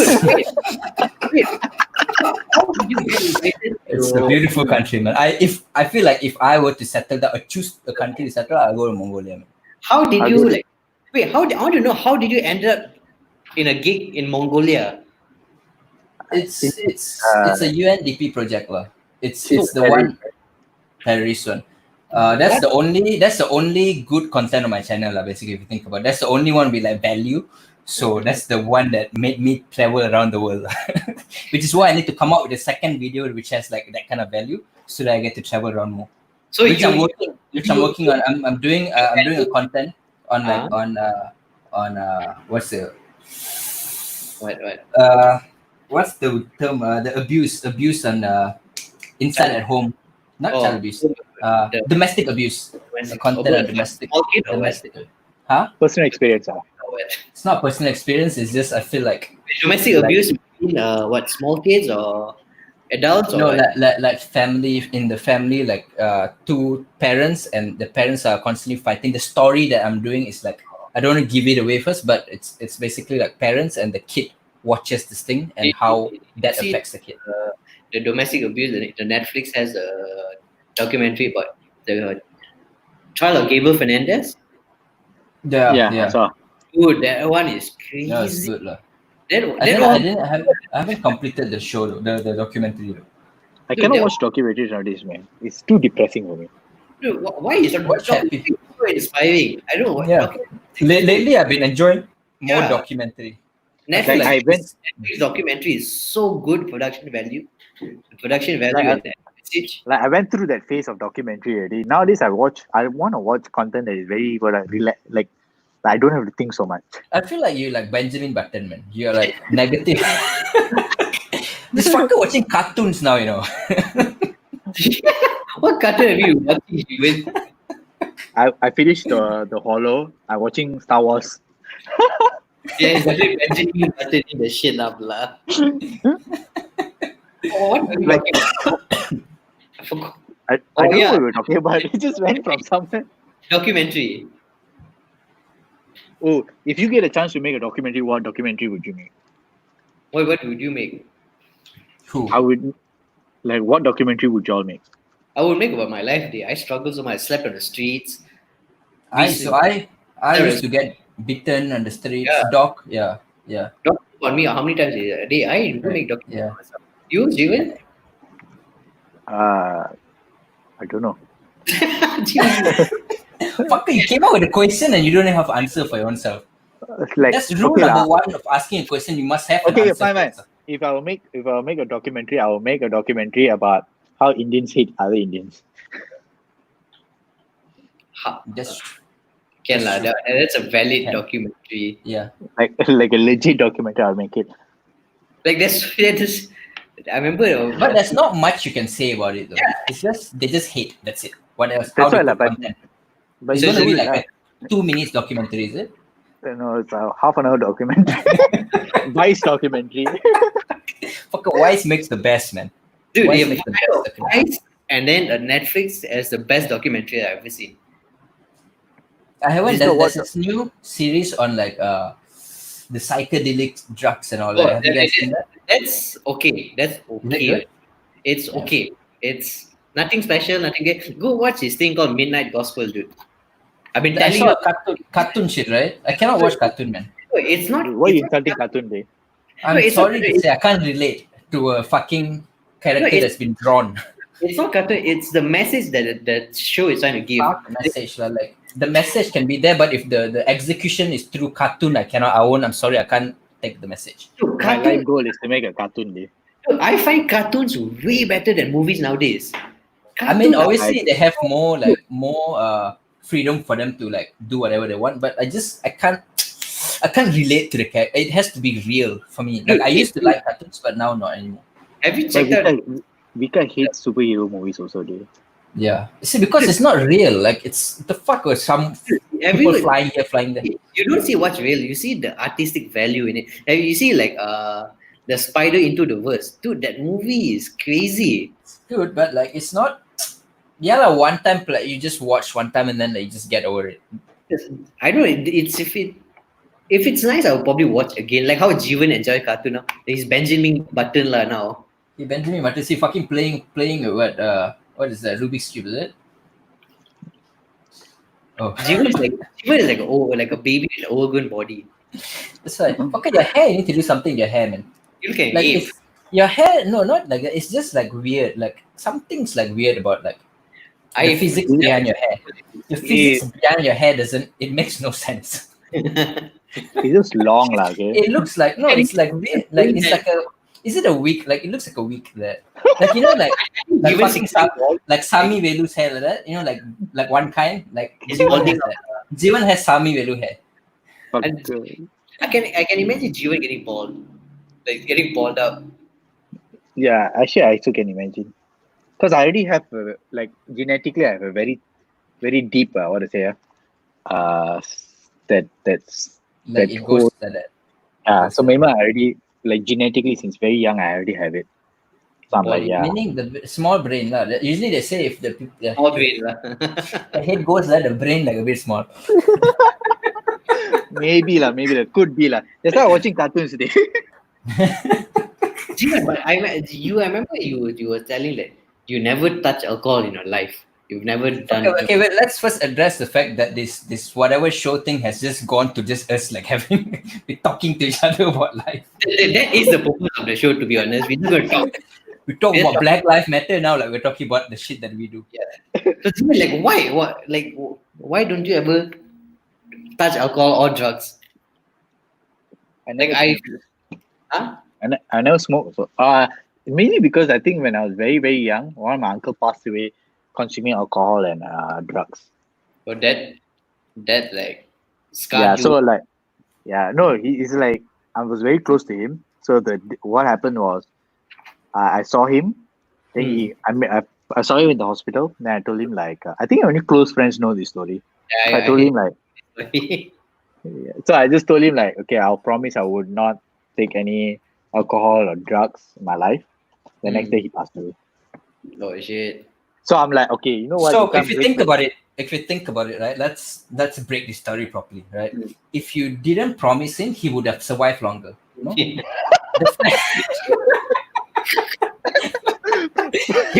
he would wait until you make the promise. Then like he would probably So, stay alive. I think I was too young to figure that out, you know. Yeah, I should have known like, no, uncle, I'm not promising you come back alive, then I promise. But at that time he already had I only figured out what he had like when I was Form 5 or I was starting college. I found out that he has lung cancer and stomach cancer. He had two And types this of is cancer.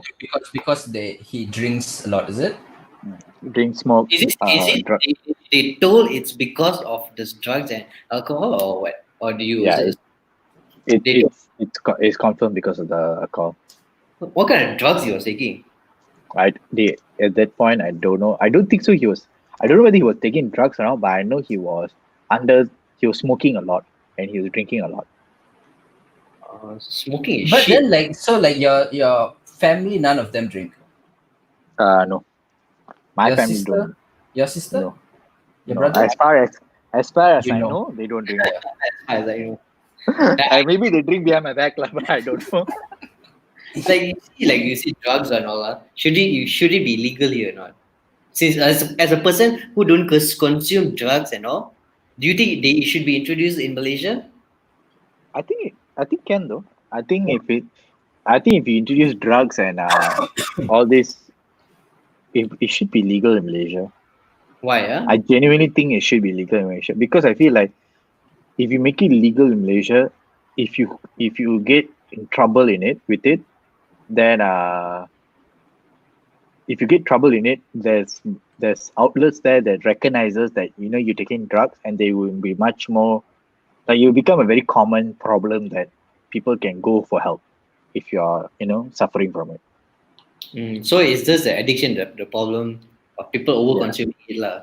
Yeah, it's like because if you let's say like the same thing like prostitution should be legal or not.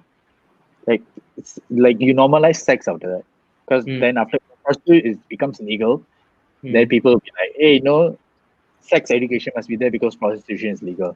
So there's a lot of benefits that comes with it. Let's talk about the consuming drugs in the art industry lah. Like I'm pretty sure like Christopher Nolan has taken LSD or acid to create movies like Interstellar. We can't simply like just come out and ideas like, hey, you know what? Time travel bitches. Like what? Like you need to know like those kind of things. Like the art scene. Actually, I wanted to try. In Bali or I'm not sure, Bangkok or somewhere, they sell this mushroom pizza, the happy pizza. I actually wanted to try it What because I happened? don't know. I never. I only been to Bali with this fella and I came out with a broken hand. Okay, I want to tell you. Okay, later. So when we went to Bali, you were planning on trying the mushroom pizza, is it? I was initially wanted to try it. Are you sure it's like the mushroom or like mushroom on pizza? Portobello mushroom. He's talking about portobello mushroom. It's a mushroom on pizza. So like the normal edible mushroom, not the drug mushroom. Yeah. So it's the edible mushroom. You can get high lah. Oh, okay. The drug mushroom is talking about drug mushroom. So how come you never tell me about it? So surprise. What is surprise? Oh, I forgot. He fell down. How did that happen? And one time I was you guys were watching somewhere. I want to share the story so badly, man. I want to share the story so badly, but we can't. We just cannot. We can't. Long story short, he just broke his hand horribly. Then he was crying. Oh, my hand! He cried. It's the funniest shit ever, dude. I didn't cry. You fucking this what happened. This what happened. Okay, Peter, I'll be very honest. So I fell from the bike, and the way I broke my hand is I put my arm straight and I squashed this part. So this part got squashed. Okay, how did you how were you riding alone, or were you what were you doing? How did you fall down? So I was. He just fell down. He fell down. I was a back rider lah. Somebody was riding in front, and they tried to avoid the bus. So when I fell down, I opened the hand. So then I smashed the hand. Then when I smashed it, I immediately, because I remember my dad broke his arm, so I just put my arm straight. So my elbow was around here. So your elbow came out of your arm, like it dislocated lah. It broke and dislocated. So it broke, and it's a pain. It's not like a very sharp pain like when you cut something. It's more like, when you get muscle pull and you try to relax that, when you get the muscle pull, you get a kind of pain. So I got that pain. So I told you like my hand. You're still like king. No. He didn't. Hey, he didn't say that. He was okay. Let me tell from the point of view of me, right? I saw him on the ground. He disappeared for a while. Like I cannot see that I walk. He was there, on the ground. He was running towards me with a broken hand, and he was like, oh, my hand. You know what he did?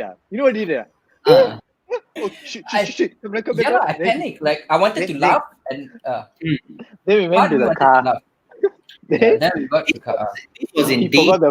Was this a day 2 of your Bali trip? Day 3. How many days were there supposed to be? More. 4 days, 3 nights. 4 days. So this was the 3rd day, the last night lah. Fun night, bitch. Fun night. But you have to be very honest. The day before, when we got into the accident, we had a really good time. We had a really good time, but that was like a pre-party, But that night, we had one of them. It was genuinely, we had a very good time. I think we were out until 6. Yeah. So, would you go back to Bali? I would. Yeah. I would go back, and this time I know what not to do. But I'll definitely go back. I would definitely want to go back to that the first place we danced. What's the Mexican place? I forgot the Mexican place. Bro, the girls there, man. Yo. White people or what? Some mix. I think it's a mix. And they played really good songs too. Yeah, the songs were just good. Not like the songs you play, Brito, but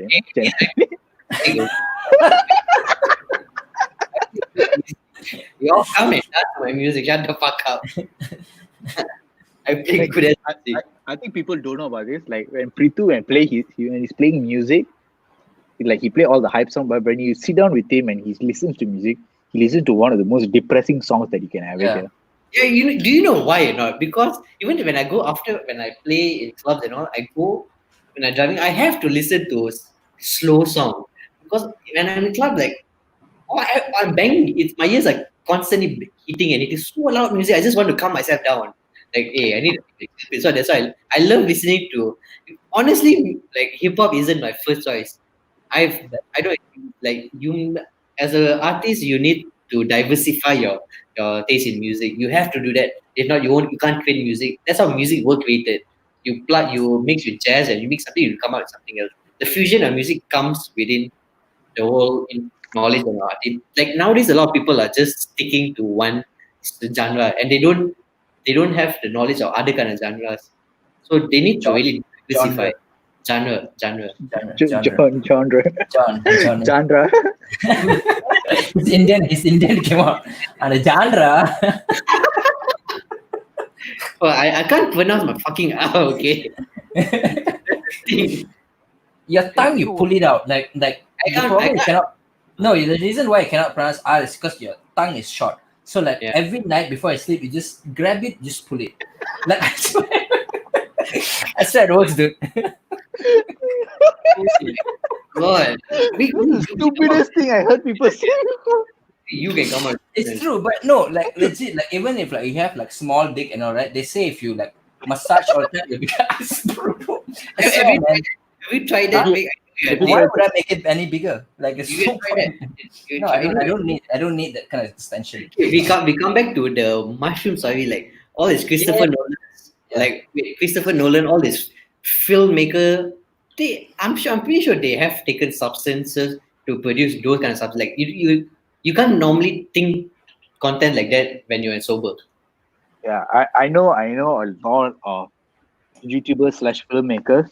They do that. They go to I can say they get high. They call it writers retreat. They go there. They just meet up. They just like once they get the hug, they'll just write all whatever they think about. Then they'll read it once they come back.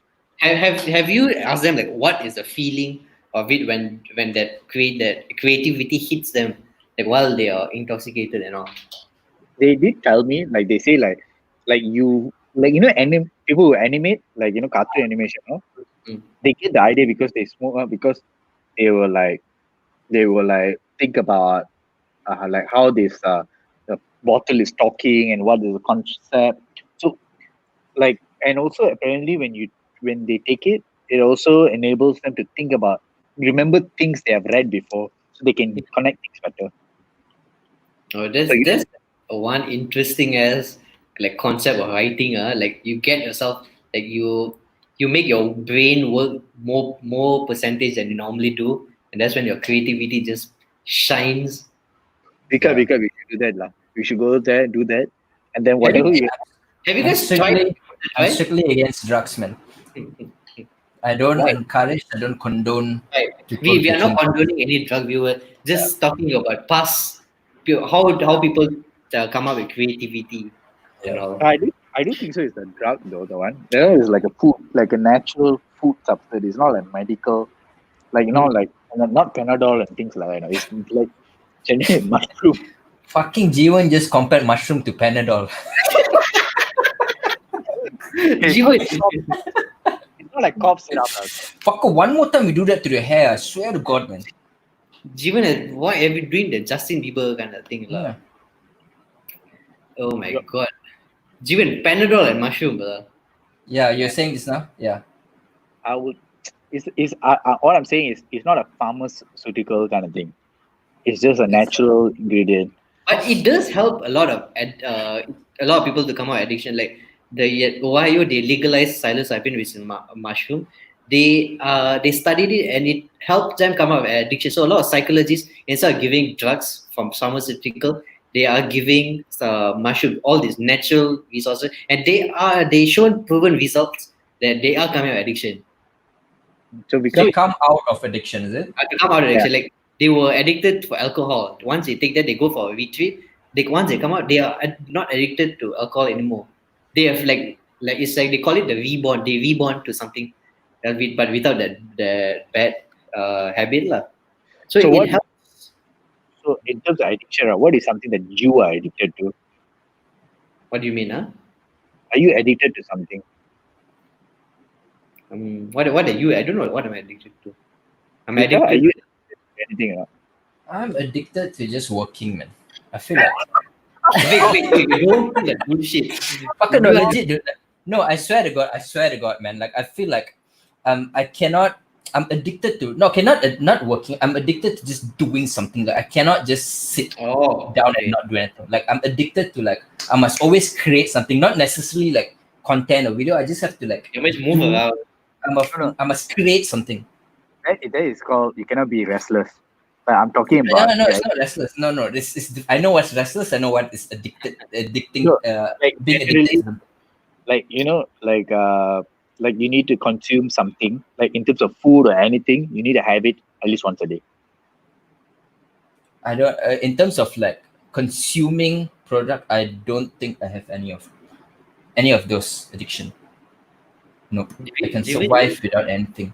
Yeah. No, can you stay off your phone for a day? You see, I cannot stay off phone for a day because my work. Don't say it's work.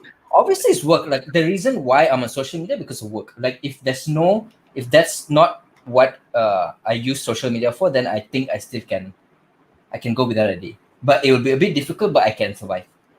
Yeah, Right now, I have to know what's going on. It's part of what I do, and I'm addicted to that fact that I want to know what's going on. So basically, you're addicted to social media. That's not true. I'm addicted to consuming information. Like intervention day. I think you're addicted to social media. Dude, addicted to social media is one of the biggest toxic thing a person like. That's I your don't whole think so. life. I disagree, man. I disagree. No, it's like you're constantly validated. You want to be validated by others. If you don't get validated, like that means you are no one. So you put in your mind frame like so and so. It's like that's addiction already to social media. That's why like when Jiven told he went off social media, and yesterday I literally I just wanted to test the theory. I left my phone away. The only thing I check is WhatsApp. Dude, I never felt so like, hey, this is nice, huh? Like social media, like drains your like. Once you start the first scroll, that's it. You'll never the time pass and pass and pass. Just because girls are not replying to your tweets. No. Yeah, I tell you what. Like, okay, I tell you what. Like, genuinely, try one day, 24 hours. Don't be on social media. I cannot, man. Just try 24 hours. What if that day suddenly Eminem decides to drop a music? I have to be the first to see. You get it? Not like I cannot. Wait. I cannot hear it from someone else. Okay, you can access WhatsApp, you can access call, and you can hear music. That's it. Instagram and Twitter, nothing. You cannot access Instagram and Twitter. Can you do that? What's the Twitter. Huh? Okay, what's the setting? Am I living alone in a house? No, now now. Now I can. I have to. Now So the reason why no. It's just that because I have nothing. If I don't have, what am I gonna do all by myself? The fact that I'm stuck at home. So like you're if let's say I have other stuff, if I have, it's Okay. lonely. you're lonely. So you loneliness. I social feel like media loneliness. to- Yeah, I feel like Okay, loneliness. Sorry, what? Okay, we do this. We go like on a trip, then all of us don't use social media for like 3 days, 4 nights. That's fine. That works with me because because I know that I have for me I need to have interaction. So the fact that like now you said that the premise is that I have to be at home and I have no interaction, and the fact that there's no social media, there's zero interaction, then that I cannot take it. I'm the kind of person I need to interact with someone. even I the, also feel the same way. Like I need to interact with someone in order to like be sane. Yeah. But like I think I interact a lot with my siblings and my parents. I'm like going down and sitting down with them, and I genuinely feel my relationship with them has become better because I'm not on my phone all the time. so like coming out of phone, you actually have a one-on-one conversation instead of like in the phone always. Yeah, like what is the one thing about social media? Being on social media, you feel like you can have a one-on-one conversation with people. You like off social media, you can genuinely have a one-on-one conversation with people. I can do that with social media as well. Bull as shit like you. You can't what- wait, you're 20 like every 50 minutes you'll be checking your phone. And not That's even not true. That's really 100% not true. That's not 100%. Whenever listen to you bastards, obviously, like, see, I talk to you all like there's nothing to talk. Obviously, like fuck the same motherfucker. Then you that's the problem with it. outside of our circle, whenever I go out with anyone, we're talking about like dates or like meetings or anything. I make it a point I don't use phone. Okay. I always have a proper conversation with the person When I'm you with. go on a date, do you use No, your social phone? no, 100% no. Okay, Unless if it's like a boring as like fucking boring to a Have point you that there's no experienced that? conversation. Huh? Have you experienced that? I've experienced that. Like for me, like I feel like even though I'm an introvert, I feel like I can have a conversation even if the person is also an introvert. Like I can somehow make the conversation, but like there's a limit to it. You know what I mean? I push, and it's still like fucking like a one-way kind of conversation. I end up like, you know what? Fuck, I'm just gonna use my phone. Have you gone on dates with your friends? Like you don't know whether they are your friends, but then you just went out. You don't know when that's your friend. You just thought you were a normal person. Jiven, answer lah. I never went out with my friends before. Like Like genuinely, like if I know them, they have seen my videos because mutual friends. Then I've maybe but I never went out with anyone who's like, oh my god, this is Jiven Sekar. Like never went out with anyone like that. I so no. The fuck. Wait, I think like God only. First of all, I wouldn't take advantage of my fans like that. All right. I would go out on a date if they are a mutual friend. Like I know someone. Mutual. So the stipulation is you're saying that stipulation is this got to be mutual lah. Huh? That's it. You got that girl must have a mutual friend for you. That's your stipulation, even. Mutual friend lah. Mutual friend, or another thing is like is mutual grounds, or generally she is older than me lah. So Tiara, please, are you watching this? He's going back to the dating world. Tiara is no one older than you. Tiara is what? Tiara is a mutual friend. Tiara, you said someone who has to be older than you. I see. There's like before Tiara, my ex-girlfriend was about 4 years older than me. Wait, why do you like older girls? Why do men like older girls? It's women can like older men, but men cannot like older girls. No, I didn't say they cannot, but it's why.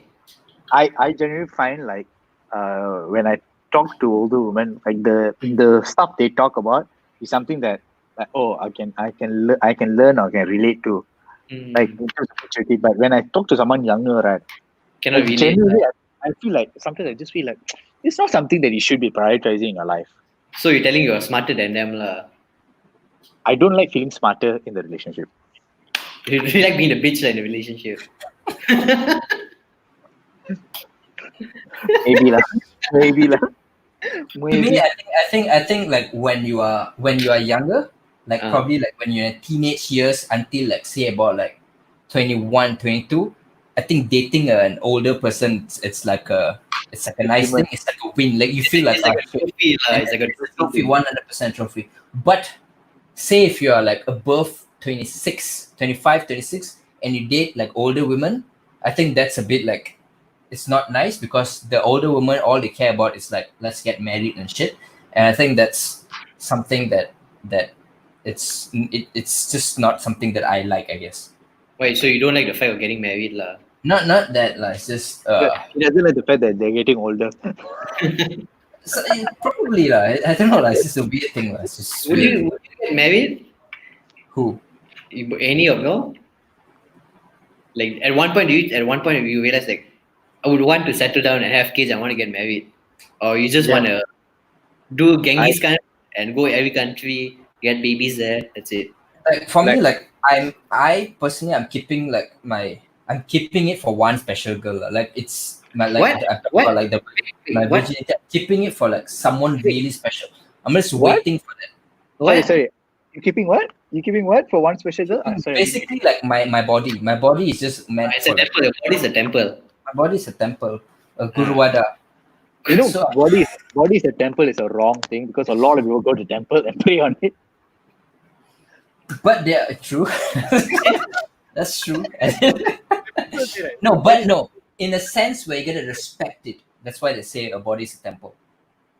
You're there holy, full of like nice thoughts. It's just when people say no one has nice thoughts, Vic. No one has nice thoughts. Like, we have discussed the first hour that no one has nice thoughts.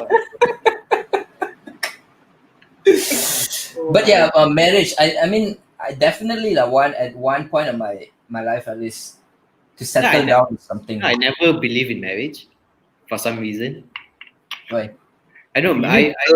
First, you need a girl to get married with. Yeah. I mean, just marriage generally. I believe like it's. Why do you need a piece of paper to tell that everyone that I'm married? Like, okay, but what's the difference between living in a relationship? You get a house, you just live with a girl, get babies. What's the It's difference? just like a stamp, like you put, like you're telling the world, you're telling the government that it's at the end of the day. Why do you need to tell people? That's one thing I don't understand for girls. Why do you need to publicize your See, marriage is like a business at the end of the day, right? It's a business where I think I remember who I was talking about this with someone, I can't remember who, but like I remember reading or seeing a video of someone explaining, saying that the reason why they made it this way is because a long time ago women never had like work, they were not allowed to work and all that stuff, right? So the men are the ones there to provide for the family. So when they break up, because of the marriage, when they break up, the man would have to pay for the woman after that. So it's sort of like an insurance for the girls for at that point of time. But obviously, like now it just carried forward. Now is, I don't know why we are doing it, but it's back then that was one of the reason why. I think it's same thing like Vika said, like it's because everything around, you want to enroll a kid, you might need a father, mother, and you need to recognize a husband and wife by marriage. It's not recognized. Living in relationship is not recognized by the law. So it's the system itself like that's Yeah, if you think about it, it's the system itself. Yeah, and plus, like in a majority Muslim country, like you can only live together when you have that approval. So that marriage is like the approval from the government. the government. Yeah. Oh, So wow, Jais won't come and like disturb you when you're having sex and shit. Speaking about those guys, I've never seen any like anything like all the other Muslim countries like the United Arab Nations and all. Like they don't have jais or not to come in at every hotel, going up to people asking whether they're Malay, and then they. No man, Saudi is worse than. They stone you straight, eh? Yeah, Saudis, you cannot kill you straight. Yeah, you cannot even be in one car with a girl and a guy together. It's that bad. Because I have a friend from Saudi. He used to tell me all the stories. But now this was long time ago. Now I think about 2-3 years ago they changed the king or some shit like that, and now it's very free. Now it's like the new king is very open minded, and people are just having sex everywhere. It's everything combined and then everything let go at one point. Yeah. Saudi is now like Malaysia is still like that. Malaysia is still like that. Like if you were to marry a Muslim, you got to convert to Muslim. Like I don't think in that kind of places or they do that, don't they? Yeah, I don't know. No. So what I found out was, regarding conversion, you cannot go to people say, oh, we go to another country and get married. They say we go to Singapore and get married. You still cannot. By law, if you're Malaysian, you cannot get married. You cannot get, even though you're married, you have to convert. So let's say you come out of, you change your citizenship. Let's say you change to Australian citizenship. You have to check whether that country Muslim law requires you to convert or not. There's only very less or 2-3 countries that doesn't require you to convert. And if you don't convert, your child has problem in recognizing their religion. So there's another. So the only way for you to like marry a Muslim is without converting is for the Muslim to come out of their religion. That's so much of work to do for marriage. Yeah, but apparently you can, like Tiara. I remember like one of my friend's father or something. They got married, but they were married in Bali. But they're Malaysians. They're Malaysian. But they got married in Bali. Both Malaysian, but they married in Bali. So I don't know how that works. Like web is like getting married in other countries and all. Maybe it's like the Vegas kind of marriage, lah. Like I think a lot of Malaysians do that, lah. They go to destinations wedding and then they just go make and marry then come back. Yeah, but would you have a destination wedding? I wouldn't mind. Just invite my closest friend. Don't need the whole kampung to come. Just the closest friend and go to visit different places and all. That's quite cool as a destination. But it's fucking expensive, right? Destination wedding. If you are from US and you have a wedding in Bali, it's cheaper. Of course, there's one. But I see a lot of destination they have like, a lot of the things in New Zealand. So those kind of stuff and all, those kind of teams. So they get married in the hobbits kind of place. All. I find it quite cool. Why are we doing research on marriage and all that? I don't. We're getting old. That's why. How We're you getting know about old. things? We're getting for old. You're for a guy planning a who marriage, but there's no girl, huh? For a guy who doesn't believe in marriage, right? You know a lot about marriage, dude. Yeah, you need to research. You got to tell you why I don't like that topic. You need to research about it. So that's my stuff. I did my research about it. I actually thought about marriage. Like I thought I'll get married like next year or the following year. Fuck all, Oh, Jiven. shit. Jiven, fuck all, Jiven. Hey, if you get married, make me your I want to give a speech. I can't give a speech, Jiven. I've been asking all of my friends, man. I want to Jiven. I'll give a speech. I'll give a speech. I'll give the best man. I want to be the best man speech. We all give a speech. Huh? Like genuinely, like I thought about it, but one reason why I don't want to also is because like I feel like if I get married in the line of work that we do, it's very hard to have a stable income. That's true. That's true. So and in a marriage, stable income is very rare, and that is why I genuinely think I don't want to be in Malaysia, because by the time I reach Malaysia level of getting a steady income for filmmaking industry, I'd be like 40, 50 years old already. That's true. Same thing like same thing like DJing as well. Now, dude, all DJs in Malaysia have no jobs now.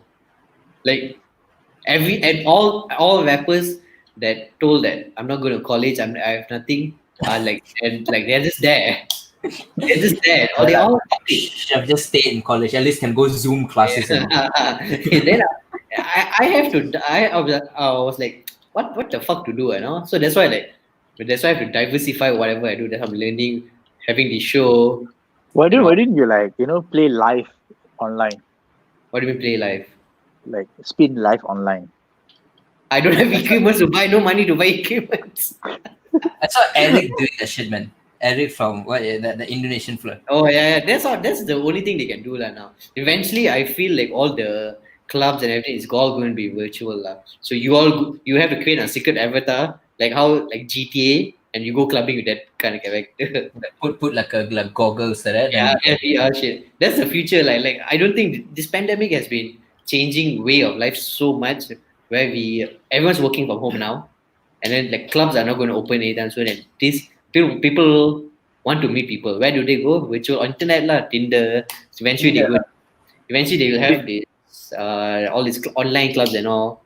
I remember seeing a DJ. You pay $20, he'll give you like an invite link to Zoom, so you see him playing there. So like all DJs are trying to find new things and doing, getting money and all. So what do you think will change the most once this pandemic, like when we start going to work? What do you think will change the most? I feel like the entertainment thing will change a lot.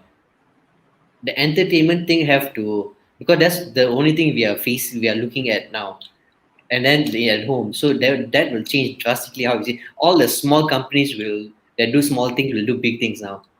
Like everything all the small retail shop, everything will be online.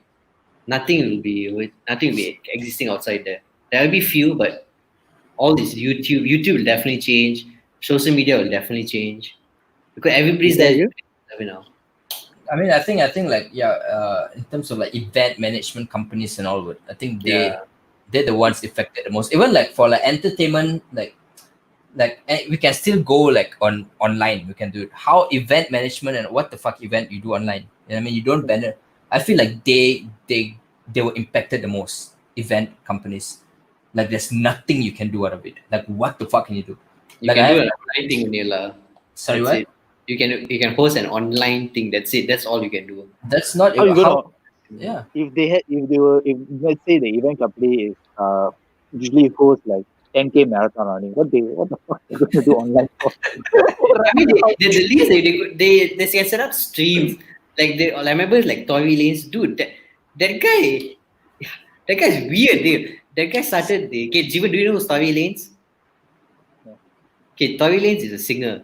So what he did is he took opportunity of Instagram Live. So he made people come to his live. So he made like a radio show. So quarantine radio.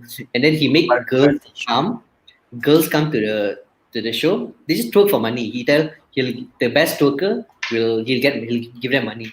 So they do it lah. So once they do it, he'll send them the cash app, and then dude, he gained 2 million. I think about like 1 million followers in Instagram in a week. And then he created this online concert where he streamed his concert live. He's just him, a keyboard player, and background like full of LED, and he sang live. That's the future of concert lah. I was thinking about this. Like, I asked the new vlog. Also, I asked, like, what should I, when I go back to Instagram or social media, what kind of content should I post up there? I feel like influencers, like content creators, also we have to change. Like now we are like, hey, what to write now? Yeah, people. I feel like the reason. I feel like the reason why like content has changed is I feel like TikTok played a huge part in changing the style of content people want to watch. Like TikTok couldn't come at a better time. Yeah, it's just people just want fast, short shit. Like short films, do you think people watch long ass short films? The attention span is small. So if I think they do. It's like people will watch short films, but they don't watch immediately. Like when you release immediately, they won't watch it. They watch it like it's a slow growth, but they will watch. Like I generally feel like when I release like long form content, what I found out is you don't get the views hit like in the day, but you get it like in a month you hit 1 million, 2 million. But very short videos, you get like 20,000 views in a day, but sometimes you will just stop there. You won't like go more than that. But it's like a short thing bursting up lah. Yeah, but my hiker still gets views. I think we hit 5 million plus views already now. How long did you do that? It took a year, 1 year plus. Then my stepmom and I, 3 months, it hit 600K. And is that a respectable, like, good number? For a short film, for a very long content. So if you see that film, every day I get about 1,000 views, 1,000 to 2,000 views. So people do watch it. It's a very long process. But it's in a long run. It's a long run. But long form content is still something that people genuinely go watch it every time. It's like people would not forget about it because they're spending more time on it. Like you be remembered longer for a long form content than a short form content. Yeah. Do you think YouTube is dying? YouTube is going back to the old days of YouTube. Like, do you know Spotify is coming up with if I'm not mistaken, Spotify is coming with a video version. Do you think people from YouTube will go there? Don't know. But I know YouTube is going back to the olden days of blogging and those things. Because the YouTube has the censorship thing where literally everything you talk about, like all controversial stuff, they'll remove it. What?